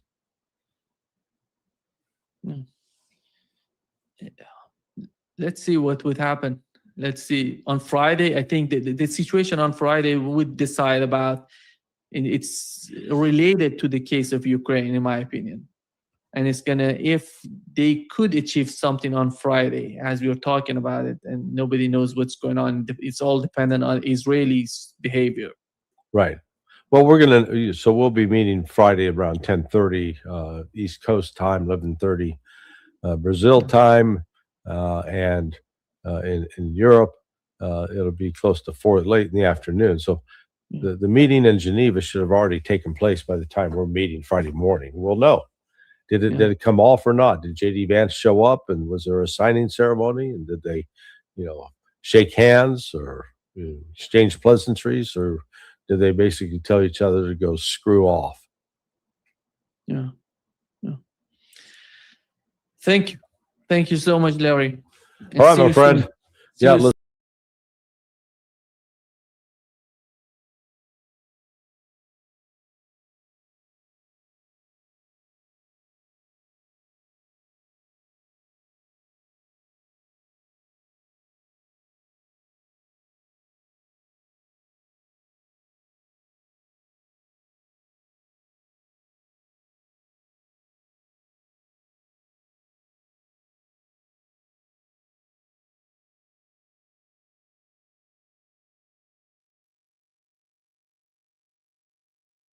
I am joined by Pepe Escobar, independent journalist and geopolitical analyst.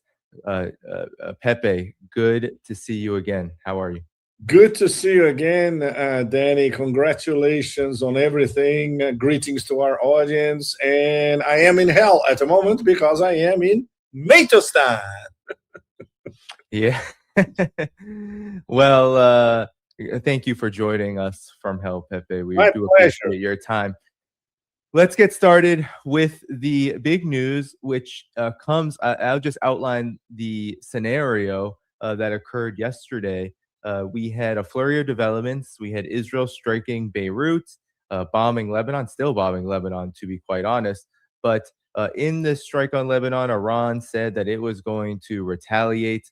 Trump, it appears, was very keen on not letting this happen, essentially was a panic negotiating with Iran, gave a lot of newer concessions, for example, lifting the blockade immediately. And now we have the memorandum of understanding that was signed later in the evening yesterday. Now, Pepe, I know you have a column coming out on this. Maybe you can help us understand why it was now that this strike that Israel conducted. Of course, Iran has already struck Israel over its attacks on Lebanon. And now it seems like this particular threat led to an actual agreement. Again, the memorandum of understanding, not a peace deal. But maybe you can help us understand what happened and why it happened. Right. This column is probably coming out, Tuesday. Yeah, Tuesday. I try to detail and with background as well and information that we had from our Iranian and Pakistani sources for the past almost 3 weeks. There's an important contextualization for you, Danny, and for our audience. What is now the Iranians are billing it as the Islamabad understandings or memorandum. It was called the Islamabad Accord by the Pakistanis themselves. And we broke the story of the Islamabad Accord, Larry Johnson and I, in a previous channel. It was called Power Shift. And after we had 2 breaking news back to back, It was simply canceled by a direct order by the US government to Google. Shut them down with no warning, nothing whatsoever. We had 2 shows, one on a Tuesday, one on a Friday, and over the weekend, our channel was shut down. Last week, we came back with a new channel. It's called Transition Protocol. And on Friday last week, Larry and I, in our new, still small channel, we have to start all over again.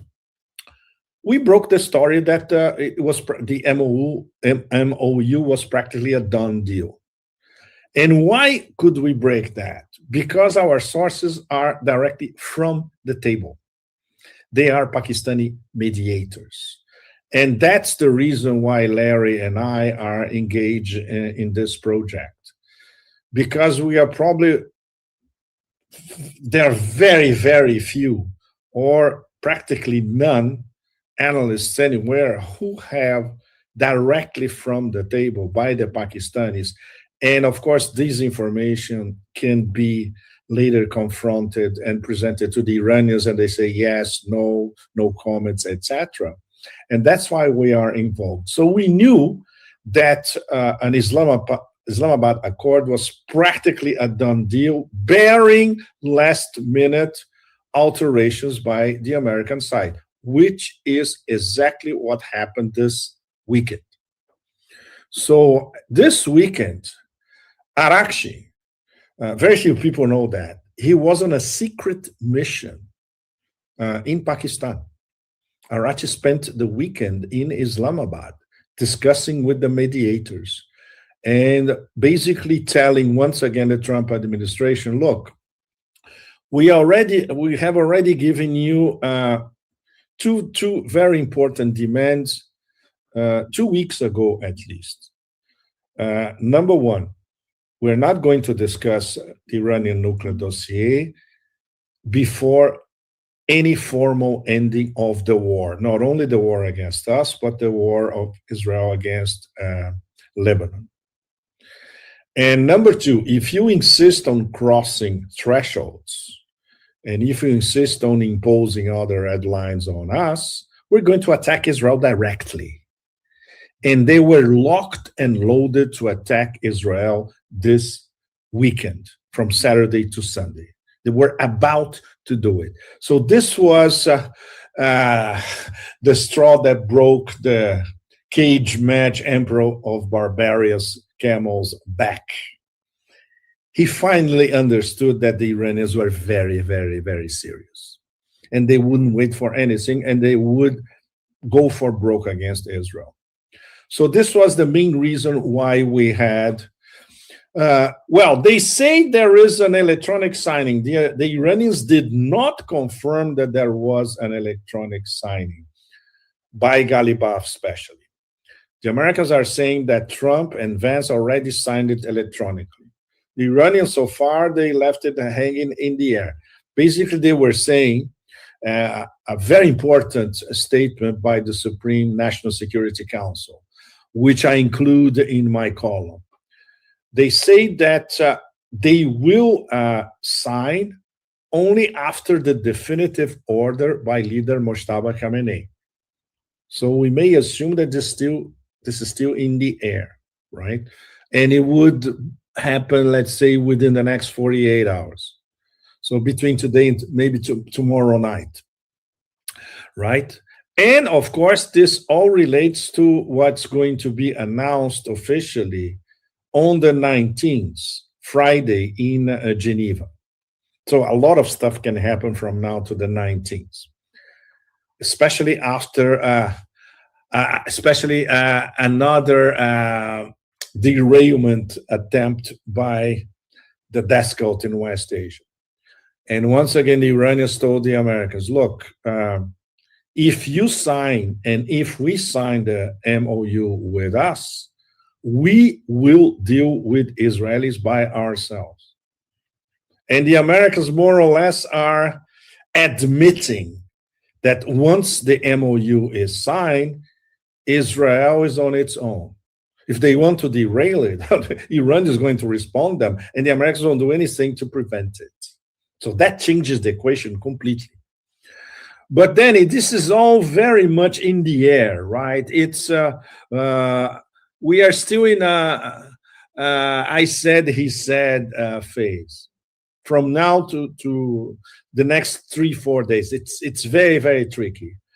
Once we have this formal announcement on Friday, that changes the equation, because then we're going to have the full terms of the MOU, and the Iranians are promising within the next 48 hours to reveal all the points.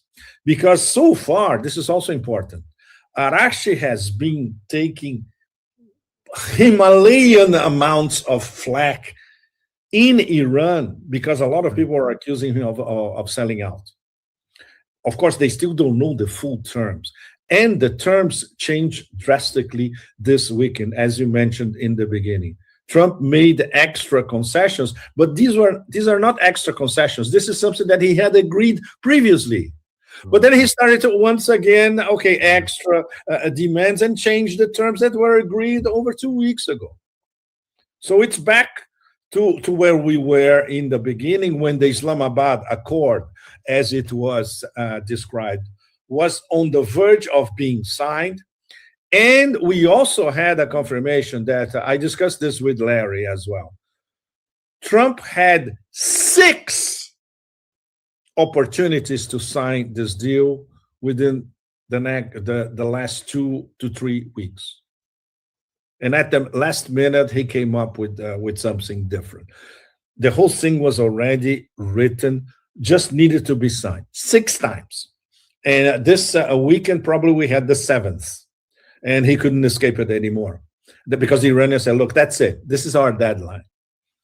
And among the deadline, the Iranians were saying, look, the money, you have to disburse the money that you owe us until the end of this month. If you don't, you're going to be in trouble.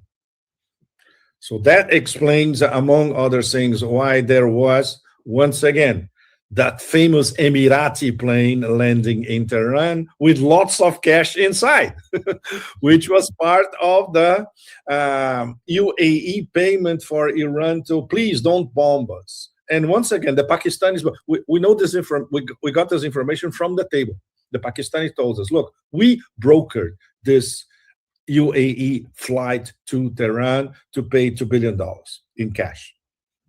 So the thing was advancing. And this weekend, we had everything in place for the signing of the MOU. And at the last minute, Trump tried to change it, probably for the last time, because now it's theoretically a done deal. But we still have all these days until Friday for the final confirmation, right? So it's immensely fluid situation. Every hour there's a big development. But from an Iranian point of view, if we look at the big picture, it's a stunning achievement. They got almost everything that they wanted, at least in paper or electronically signed. Now, we don't know what's going to happen next. But the 14 points that they were, pressing for 2 to 3 weeks, now they got practically everything. Yeah. And we saw, Pepe, and this is, I think, going to be a big problem. I mean, Israel is feigning this absolute rage, right? You have Smotrich, you have Netanyahu. They're all saying that Lebanon is not part of this deal and that they do not take orders from the United States. I mean, it's a huge performance right now. But immediately after these strikes, Trump did something that he doesn't often do, which is say anything against what Israel does. But he said that those attacks that happened, which led to this mad dash to get to this deal, should not have happened, that these attacks should not have happened, and that he said all sides need to stand down. But he said separately in a phone call that the IDF should not be in Lebanon at all. And now we are hearing that J.D. Vance is saying the opposite of this. There's a lot of games, it seems like, and now J.D. Vance is saying, well, Israeli troops, Lebanon, it's not part of the deal. This seems like a big mess, but I think what you just said there in terms of Iran really facilitating even getting to this point is really the story here. That it was Iran saying, well, we're pointing our missiles at Israel and we're going to launch them soon, seemed to have generated a lot of activity right after that. But your thoughts? Absolutely. And they stood firm all the way. They did not abdicate from, of the 14 points, maybe they relented a little bit on one or two. But the most important, the sequence of events, the sequencing was established by the Iranians. First, you end all wars. Then we start talking about Strait of Hormuz. Okay, we are willing to have the Strait of Hormuz totally free of any tolls or administration fees or whatever, but for 30 days. And then after that, when we start phase 2, which is to discuss the elements of a deal, we can impose everything that we want because we already talked about the Omanis about that. And of course, number 3 is Lebanon, which was the most important thing related to number 1. Lebanon is part of the whole MOU and the deal, if the deal will be signed in the future, period. And that's exactly where Israel comes in, because they are bombing one of the key elements of the MOU. Lebanon is a key element of the MOU, and the Iranians were fighting for Lebanon non-stop. So this is the, I would say, margin that the death cult has for the moment. They will continue to punish Lebanon, to attack Lebanon, harass Lebanon, bomb Lebanon, whatever. And the Iranians are already said to the Americans, look, it's part of the deal. As long as you don't do anything about it, as long as you don't help Israel, okay, we will deal with Israel by ourselves, which is probably what's going to happen, I would say, in the next few days or weeks. If Israel doesn't stop, Iran will deal with them directly, which was exactly what they were about to do this weekend. And that's what's changed in the equations.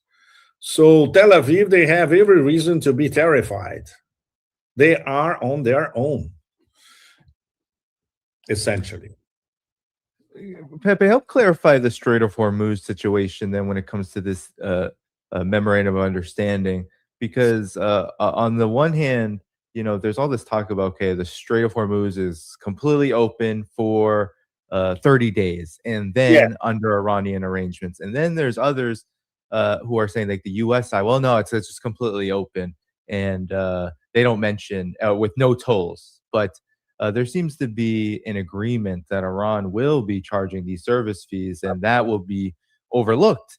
But I'm curious on what the actual situation is, and you know, whether you believe Iran will continue to exercise leverage over the Strait of Hormuz should this agreement not be met up to standards by the United States, if the U.S. does not meet up to the agreements or the conditions in it.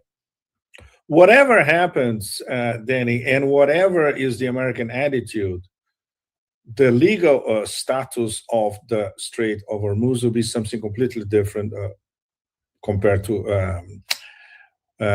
before the war.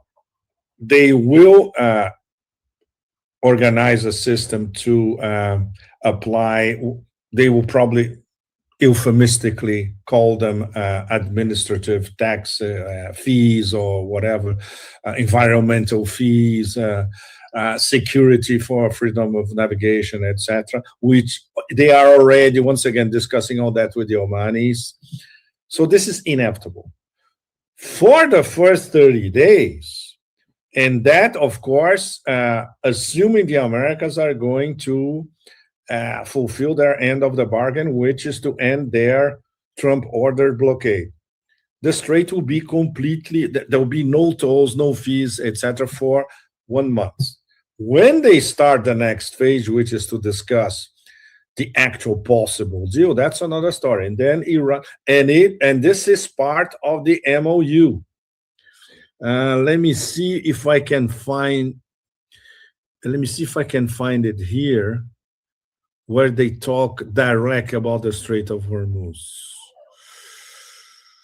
Security, no, I cannot find it at the moment.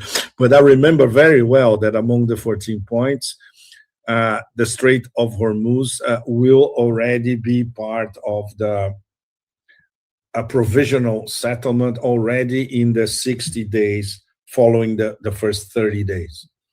Right. Yes, you Yes, got, I the think whole, this is you got the whole thing. Fantastic. Okay, Right. the opening of the Strait of Hormuz within 30 days. Exactly. Exactly. This is the language. Under Iranian arrangements. Translation. Yes, they will have their administrative fees. Absolutely. Absolutely. And of course, this was agreed between both parties. The Americans essentially agreed. They know that they cannot force Iran not to have control over the Strait of Hormuz, period. This is their great strategic victory of the whole war. They will never abandon it, never.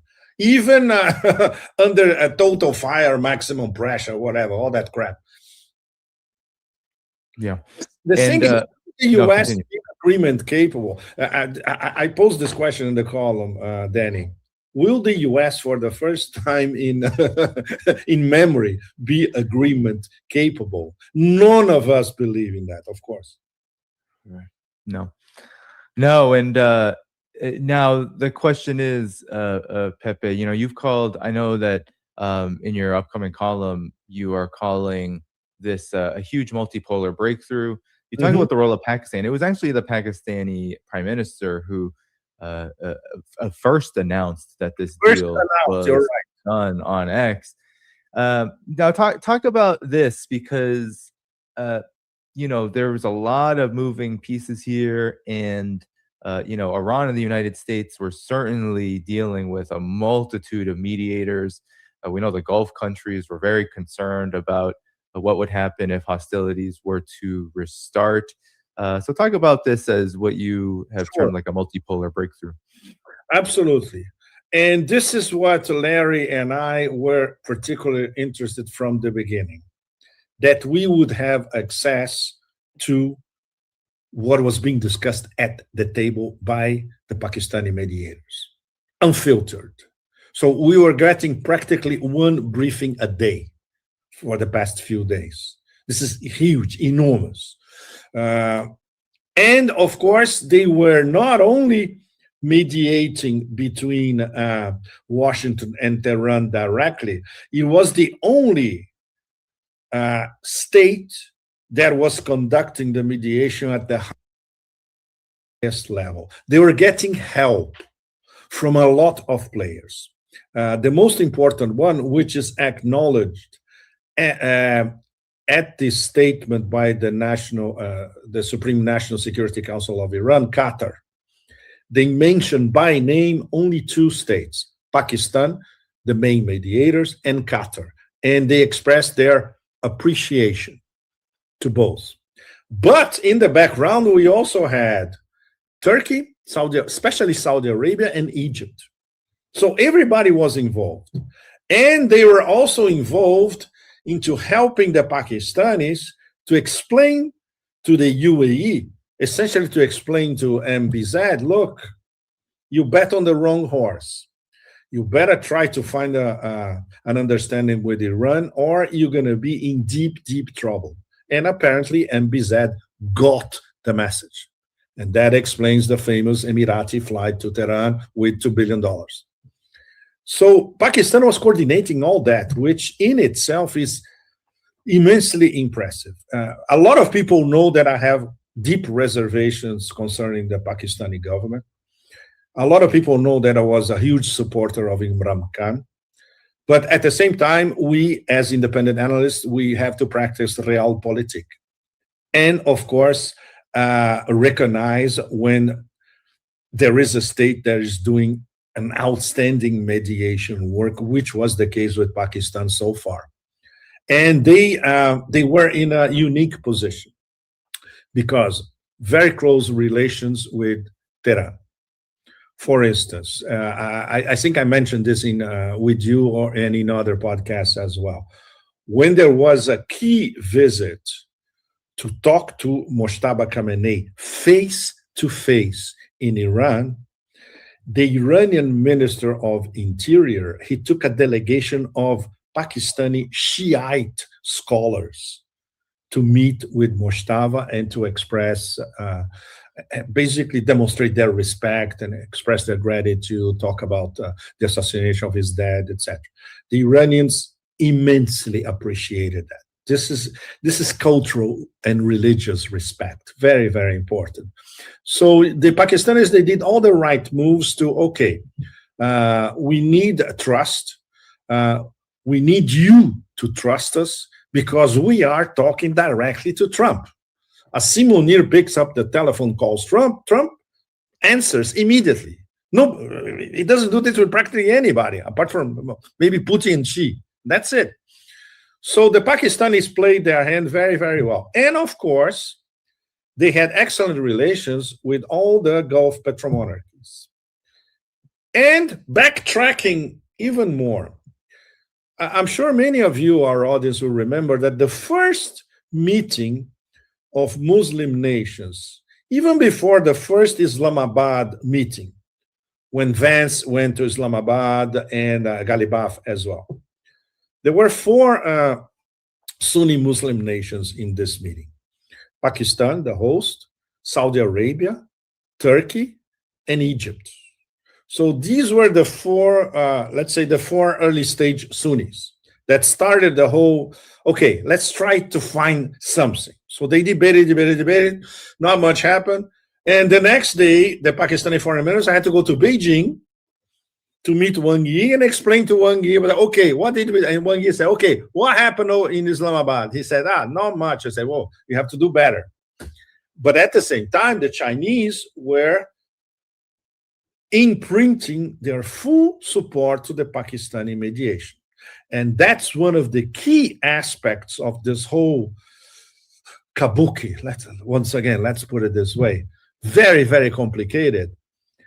And of course, the Chinese are masters at disguising their influence. So what did we have in practice in terms of trying to convince the Americans that this was the only off-ramp in town for Trump? It was this extremely discreet but very effective China, Iran, Pakistan alliance.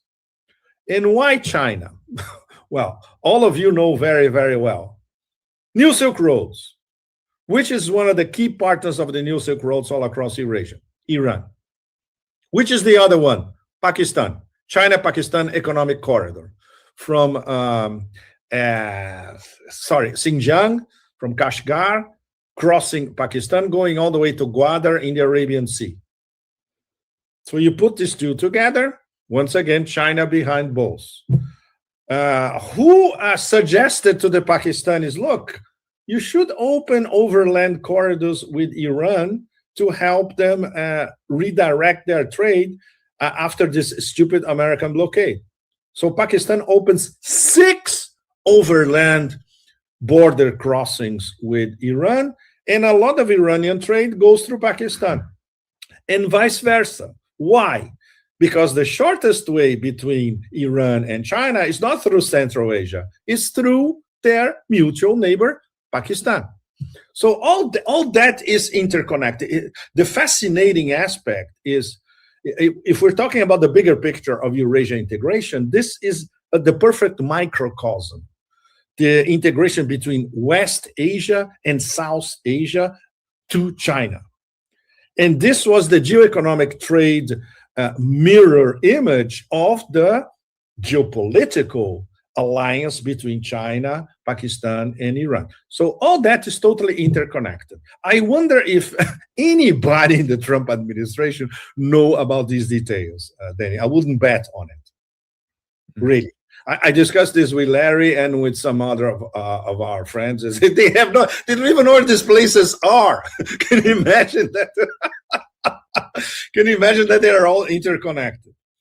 So the Pakistanis managed to pull that off because they had this Chinese solid backing all the way.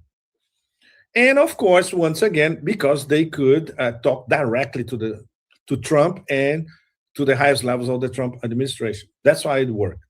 And of course, sending messages to Trump that they immediately got from the Iranians. For instance, this weekend, the Pakistanis were telling Trump what Arakshi told them in Islamabad directly in a matter of minutes. You know, this was on Trump's table. So that helped. And of course, this, I would say, this amount of serious goodwill by all the Gulf petromonarchies, which were terrified that the war would never end. All of them, for different reasons. So they all told Pakistan, look, we'll help you. Anything you want, we'll help you. Money, okay, we give them money, whatever. But please try to convince Trump not to restart the war. So we put this all together. That's why the Pakistanis, in the end, they delivered. So they have every reason to be proud, in fact. Yeah, well, did you hear about the Qatar? I mean, there was so much, I think, desperation on all sides outside of Iran. Basically, every side of this war, anyone who had been touched by this war in the region, other than Iran and of course Israel, which is the great destroyer, or as our friend Mohammed Raja calls it, the great Satan. But there was a secret deal leaked. Supposedly, Qatar was offering something really, really interesting, where it was saying that it would, in the middle of this war, that it would halt liquefied natural gas production, so Iran wouldn't target the huge gas complex that eventually did actually get targeted. And it seems like Qatar was also a big player in the memorandum of understanding talks, that they might have even, I think they were in Iran at the time when Iran was preparing to strike Israel yesterday, right before the memorandum of understanding was agreed upon. So yeah, there seems to be a whole lot of interest for there to be a cessation of hostilities and eventually a complete end to the war. But will Israel allow this, Pepe? Because it seems like the United States, for as much as Donald Trump said Netanyahu has no effing judgment, all of this kind of bravado, it seems like Israel just keeps going anyway. And I'm just curious if you believe that in the coming days, as Friday approaches, I've been saying this to people, I'm like, this is embarrassing. If Friday approaches and Israel is continuing to essentially burn key pieces of this MOU, what happens then? Because it's really embarrassing for the U.S. to look like a country that really depends so much heavily on it militarily. This death cult can continue on without any repercussions? Well, there is an email circulating among several of us. I cannot say who the source is, but it's all people that we know, right? And none of us believe that Israel will respect the terms of the MOU. So the problem is, how is Iran going to react? They already said, okay, we'll deal with them directly. But will the U.S. really adopt a hands-off approach if that happens, not when that happens? Extra bombings of Dahiyeh, for instance. The Israelis are already saying on the record that they will continue to bomb Dahiyeh, and they will continue to occupy the villages in southern Lebanon where they already are. And once again, there will be an extra humiliation for the empire of plunder and piracy, by the way, if the minions in West Asia continue not to respect a MOU signed by his master's voice. And that's where we are at the moment. So this proves once again that Trump is so desperate for his deal that he's even willing to face extra humiliation.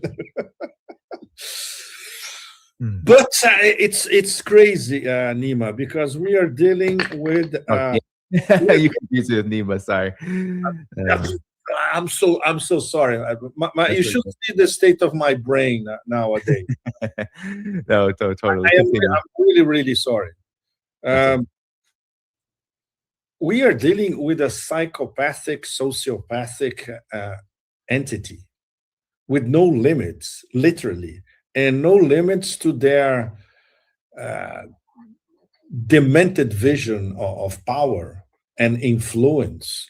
And everybody is inferior to them, their lousy book, their lousy prophets, you name it. It's terrible. There's no way to teach these people a lesson unless you go for, I won't pronounce the magic words, something really, really radical. And everybody that knows, that has been there, that has talked to them, like our friend Alistair Crook, for instance, they knew that it's impossible. It's even impossible to start a dialogue with these people. Yeah. And Pepe, there were some Iranian analysts, like I believe his name is Fouad Azadi, who was saying that Fouad Azadi, he's very good. Then Fouad Azadi is very serious. Yes, but he was saying that one of the big concerns right now, and I'm curious on how valid you feel these concerns are, is that you mentioned earlier that there were Iranians who are not happy with coming to an agreement with the United States at this stage.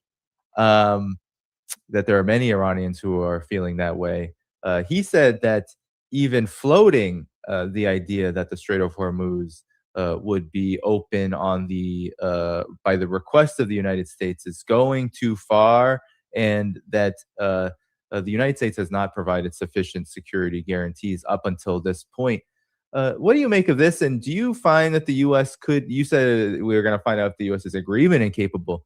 Security guarantees for the empire of chaos, it's quite an ask given the way that it behaves around the world, and we've seen it with Iran in particular, but so many other cases. So what do you make of this? I feel like this is a very complex issue, and it has been since the very beginning, this idea of Iran even taking part in negotiations at this stage with the U.S. But what are your thoughts on this?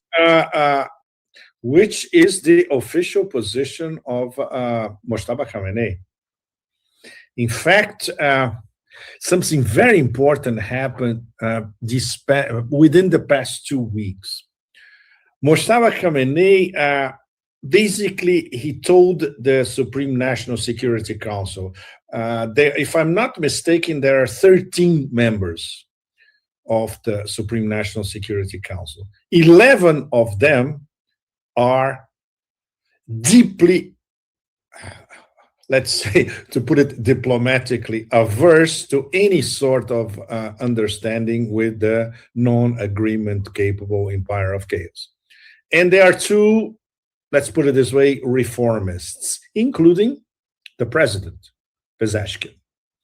But Mojtaba Khamenei basically told the the Supreme National Security Council, okay, look, I delegate the decision to you, and it has to be by a sizable majority.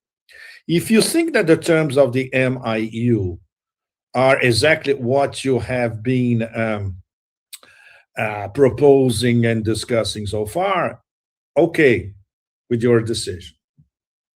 This is what we got from the best positioned people in Tehran. For instance, when we first broke, Larry and I, the story that Iran, if the Americans were crossing every threshold, Iran might consider the possibility of a North Korea-style deterrence demonstration, which would be to detonate a nuclear device on Iranian soil to prove once and for all that, okay, we have all the deterrence that we need. We got this information based on what Pezeshkian himself told Shehbaz Sharif on a phone call. The Americans were pissed when this information was leaked because this influenced everything that happened afterwards.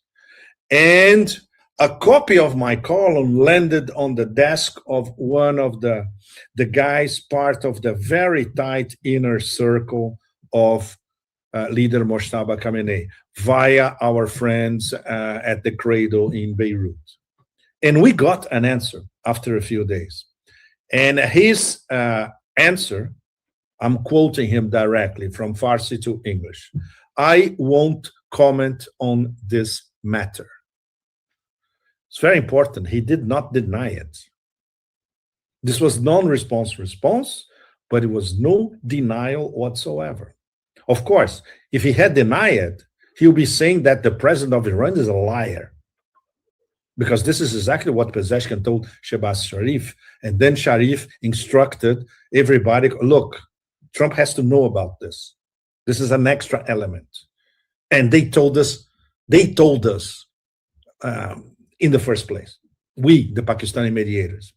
So this proves several things: the degree of trust between the Iranians and the Pakistanis, the amount of sensitive information that they were passing to the Pakistanis, and the fact that they knew that this information would be instantly related to the Americans and all the consequences in between and afterwards. So all that once again illustrates, and obviously behind that, the Chinese agreeing with everything. So it's an extra illustration of how deep and complex this interaction was. But can we assume that the Americans were understanding the breadth, the scope, and the depth of this interaction, and how they had virtually no margin of maneuver except start dreaming of a land invasion, grab the island of Karg and other crap like that? No, I'm not so sure they understood the game. So I think they only understood the game yesterday, Danny, when the Iranians said via the Pakistanis once again, okay, we're going to bomb Israel to death. Then they understood. Yeah, I mean, in those events that transpired, we know that Iran can fire very quickly, can respond very quickly. We saw the delay and the various mixed messages. We saw the United States get out in front. It wasn't Iran getting out in front. Then Israeli media tried to say that, no, Iran is not going to be negotiated away from attacking us.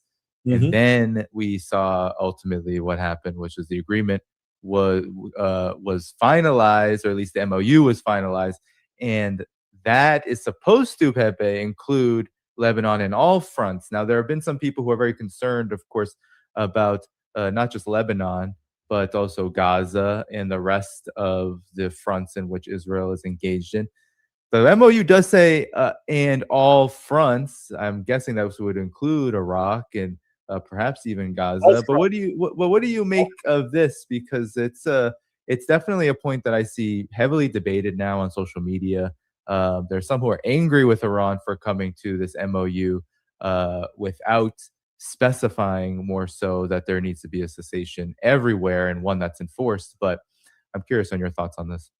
This is, I would say, one of the key points of public opinion in Iran, blaming Arakchi and branding Arakchi as a traitor. Arakchi would never go against what was decided by Mojtaba Khamenei and the Supreme Council. Never. He doesn't have that kind of leeway. His leeway is, yes, you have the leeway to debate and to discuss as our number one. And in fact, he was not even the number one negotiator. The number one negotiator was Ghalibaf. But we had a rearrangement these past few weeks where Ghalibaf, he decided to be in the background. And he has a new post, as we commented before as well. He's in charge of, not by accident, strategic relations with China. So you see how important Ghalibaf is, because the most important relationship for Iran is China. So you need your top guy to be in charge of that. And Arakshi and Ghalibaf is not a diplomat by profession. Arakshi is. So the Iranians have these roles very well coordinated. So we get our top diplomat to discuss a diplomatic solution. And we have our top parliamentarian and former IRGC commander, by the way, Ghalibaf, in charge of our most important strategic relationship with China. Everything makes perfect, but everything with the Persians is logical. It's the absolute opposite of the West, you know. There's nothing irrational about it, on the contrary. But I was very struck by the degree of vitriol, and people are really, really pissed at Arakshi because they still didn't know the exact terms of the 14 points and what was agreed by the Americans. That's why Arakshi kept saying, even before this weekend, I think the last time he got into detail about that was from Friday to Saturday. They said, look, next week you're going to have all the detailed points that will be part of the MOU.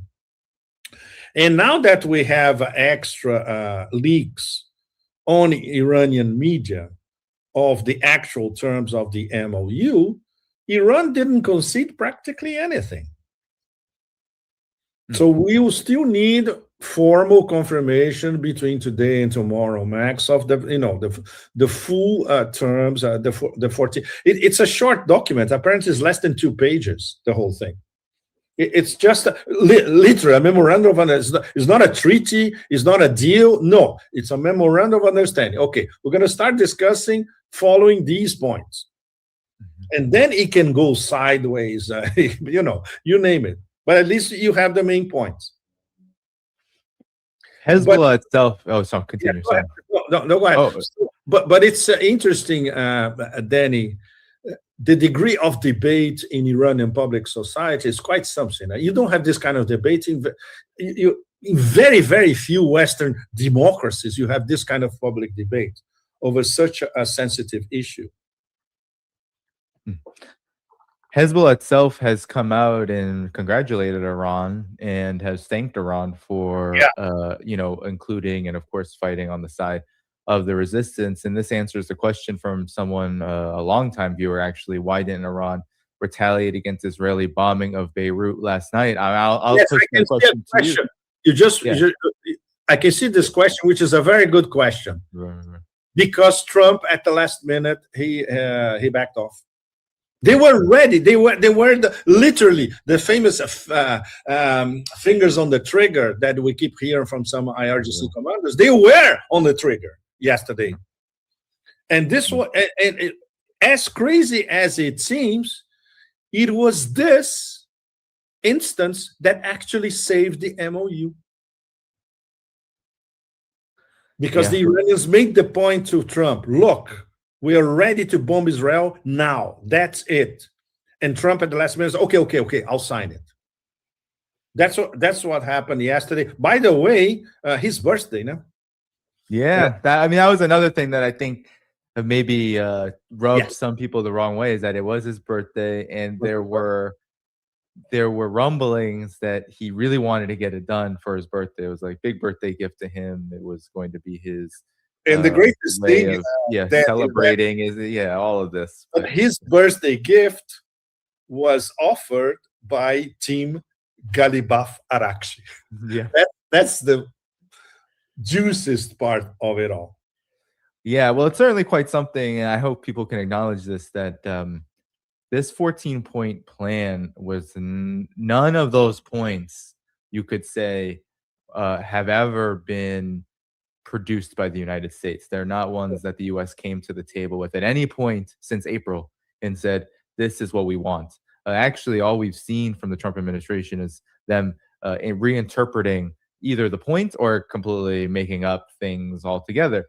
True. But the points all together are basically Iran's points. And I guess that's where people are going to have to decide whether it's good enough or not. I think the big question is how does such a thing get implemented under it's just even Donald Trump as president, his entire administration, the long-standing goal of ensuring Iran doesn't get stronger. I mean, that's failed because of war. But yeah, this must be a tough pill to swallow. It's going to be a very interesting next several weeks and into this actual negotiations period if we get to it. It's true, Danny, because anybody in the US with their critical faculties still relatively intact can see that this is a massive strategic defeat, any way you look at it. How to swallow this pill? Of course, inside the US, the backlash is going to be gigantic. And they're going to go after Trump, after the Trump administration, you name it. It's going to be very, very, very tough. And of course, when people start realizing the geopolitical consequences of what is just unfolding in front of us, there are so many. The most obvious is that's the end of American supremacy in West Asia, period. It's not coming back. And involves everything from never rebuilding those destroyed bases to basically a retreat. And there's going to be a new protection umbrella in West Asia, and probably the main actor is going to be Pakistan, nuclear power supported by China.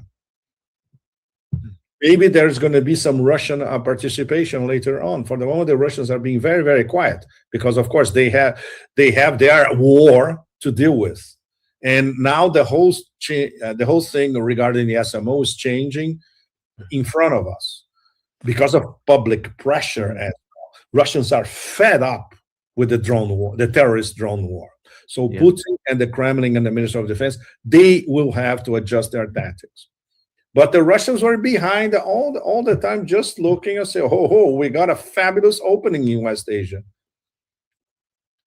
So can you imagine having to deal with all that, especially along in the Beltway and with the industrial military complex? It's a major trauma. And they inflict it on themselves.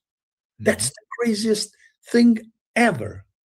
We're not talking about Brzezinski's, you remember that blah, blah, blah, Brzezinski, blah, blah, blah, of, we need to be ready against a peer competitor in Eurasia. No, this is the real shit.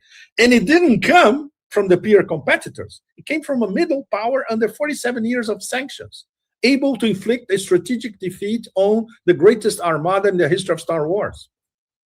How can you sell this inside the US? It's impossible. Absolutely impossible. No, I mean, it might be a huge gift, speaking of birthdays, to Donald Trump to get that armada out and try to erase, like Men in Black, just press that button. Everyone's memory of what just happened is gone. Because honestly, it truly is a staggering failure on the part of the U.S. Some would argue that no, it's not, because the U.S. wants to control the oil markets. But this doesn't feel like control of any oil markets right now. Essentially, what the United States is trying to agree to, at least in rhetoric, is they would like the Strait of Hormuz, which was open before the war, to reopen, and they're okay with Iranian regulation of the Strait of Hormuz as long as they call it service fees or environmental protection fees. As long as it's not called a toll, fine. But it seems like that, and then to normalize to the rest of the world, okay, this is just how it is. I think that's a much easier thing than to get the Empire of Chaos to agree. But that seems to be where things are at, and that's a massive geopolitical, economic, global geoeconomic shift that is feeling more and more permanent the more we go down this road of talks between the two, U.S., Iran, etc. And it is permanent, Danny, because now the big power in West Asia is Iran. Now, and one of the big independent powers in the world as well, on a second tier compared to the US, Russia, and China, of course, but a big and rising regional power, and respected all over the world, especially respected among the global South. Full member of BRICS, full member of the Shanghai Cooperation Organization, with a partnership with the Eurasia Economic Union. Iran is at the center of the whole process of Eurasia integration. Strategic relationships with both Russia and China. Very, very few nations are at this level. Very few. So it's no wonder this discussion already started that Iran is the fourth big power. Not at the same level, but yes, it's getting there. It's getting there, absolutely. And in Eurasia, no question, Iran is now, and the way it's perceived all across the global south, wow. Iran is perceived as a global south example of resilience, strategic sovereignty, independence, and especially, once again, something that is very close to Putin and Xi, exercising their sovereignty and resisting everything that the empire threw against them. Wow. This is how important geopolitical shifts in history, this is how it works. It's usually after a war, and we are right in the middle of it. And there is really a winner in this war. Maybe not so clear-cut, but the strategic winner of this war is, without a shadow of a doubt, Iran. Yeah, I mean, to expect Iran not to have taken any losses confronting two nuclear powers. I mean, if we don't have to call Israel a power per se, but given that Israel does have so much influence in the United States and its own body politic, you would call Israel a nuclear power, but it has nuclear weapons. So Israel and the U.S. To be able to, you take losses, but to be able to come out in a better position, I would say that it is the definition of victory in a war, especially a war of this nature, which is still not. It's still not symmetrical. It's not. You don't have. It's not like it was. We're past the days of World War I, World War II, empires fighting each other. No, there's just one empire now. There's just one really, and that's so it's a huge reality. But Pepe, in the last 5 minutes or so that we have here, maybe you can help us understand what kind of reverberations this phase of the war now will have on the rest of the world, maybe even some of the other fronts.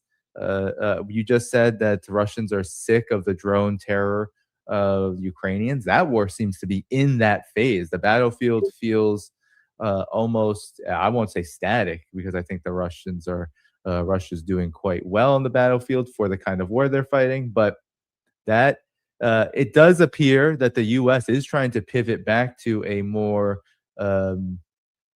maybe preferable kind of warfare, which is by proxy, hybrid. Hybrid. Exactly, that's the word I was looking for. So, your thoughts? Yes, and many of us are worried that they will refocus once again in another adventure in Latin America. And the number one candidate is Cuba. So, and once again, Western Hemisphere, it's in the National Security Doctrine, our backyard, a Don't Roll Doctrine 2.0, that's it. And obviously, they have to forget the humiliation in West Asia. So the first candidates will be in Latin America, unfortunately. Not to mention destabilization, influencing. They're going to influence heavily in the elections in Brazil later this year. They're going to put a lot of effort to get the Bolsonaro family back in power. So this is what's going to happen, unfortunately. And in terms of Eurasia, what is absolutely fascinating is something that many of us have been working on for decades, in fact. They are being progressively, I would not say slowly, but certainly, surely being expelled from Eurasia. That's it. Eurasia integration is right in front of us in detail. And another thing that we should be paying very attention, a lot of attention. It's only 3 months from now, the BRICS summit in India. All right. Will the BRICS understand what is just taking place in front of all of them and all of us, right? And it's the worst possible place to have a summit this year, but that's it. You have to deal with it.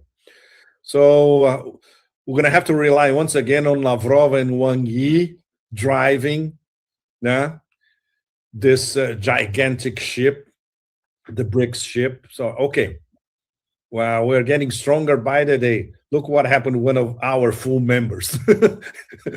Basically, they won against the empire. Instead of in one of our endless meetings, lots of suits, no, in the battlefield, they went there and they got it. So the lessons in Delhi in 3 months from now, this is going to be quite something. But give us a little bit of hope, right, Danny? Oh yeah. Oh no, I definitely. I think some. I think some could interpret these emerging problems within BRICS. For example, having the great in Delhi in India, the great maybe I can't want to call it betrayal, but maybe the reveal of the Indian political elite constantly hedging bets and hedging, unfortunately, maybe far too hard on the U.S.-Israeli side. But then you have the UAE, of course. If Saudi's still on the fence, but the UAE is a full member, and the UAE was just a big party to this war. But you can see these divisions that are emerging. We could see them as big problems, but also perhaps sometimes reality can actually help build something better if those conflicts end up coming to some kind of resolution. Maybe not at a BRICS summit, but outside of it.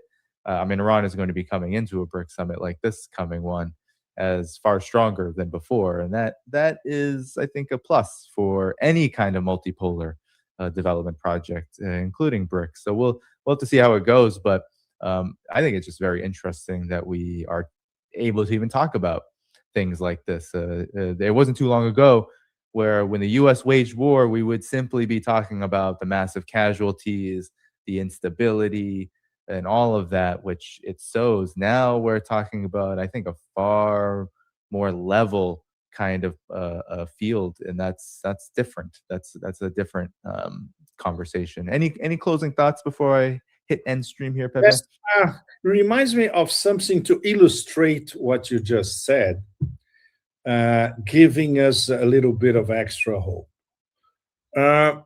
The UAE, as we all know, for all practical purposes, they were at war against Iran. And now the Iranians have evidence that the UAE was part of the US-Israeli war from the beginning. Well, so a few weeks ago, I was talking to one of our connections to the Pakistani mediators. I said, can you ask them, what are they doing with the UAE? Do they have a plan for the UAE? And the guys at the table said, look, we are bringing the UAE to reason. It's going to take a while. Maybe it's going to be a matter of 2 or 3 months. And it's already happening. The Pakistanis explained to the UAE, look, your position should be similar to Saudi Arabia, Qatar, Egypt, Turkey. You are on, the wrong side of history. You still have time. With a few gestures, maybe the Iranians will decide to talk to you again. For the moment, they are on the point of raising Abu Dhabi and Dubai to the ground. So it's up to you. So it's amazing. In fact, it took a few weeks. And nobody would bet on it, that the UAE would finally try, okay, let's try to find some understanding. Because now they see who is the most powerful conglomerate in West Asia. It's not the Americans anymore. So they're going to have to deal with Iran. They're neighbors on top of it. They confiscated a lot of Iranian money, which they're going to have to give back. Dubai was always an extension of Iran in terms of business. So this gives us, and so once again, this is an internal BRICS matter as well. Obviously, the Chinese and the Russians hate the fact that two BRICS members are at war against each other. Yep. So obviously, they help the Pakistanis to instill some sense into MBZ. Mm-hmm. This a few weeks ago, if you talk about that, all right, you're a lunatic. No, it's actually happened. Yeah. So maybe something like this can be organized by Russia, China vis-a-vis India. Danny, we should never. Okay, we should hope, because it's for the good of BRICS. In fact, they need to explain the facts of life to the Indian elites. They still don't get it.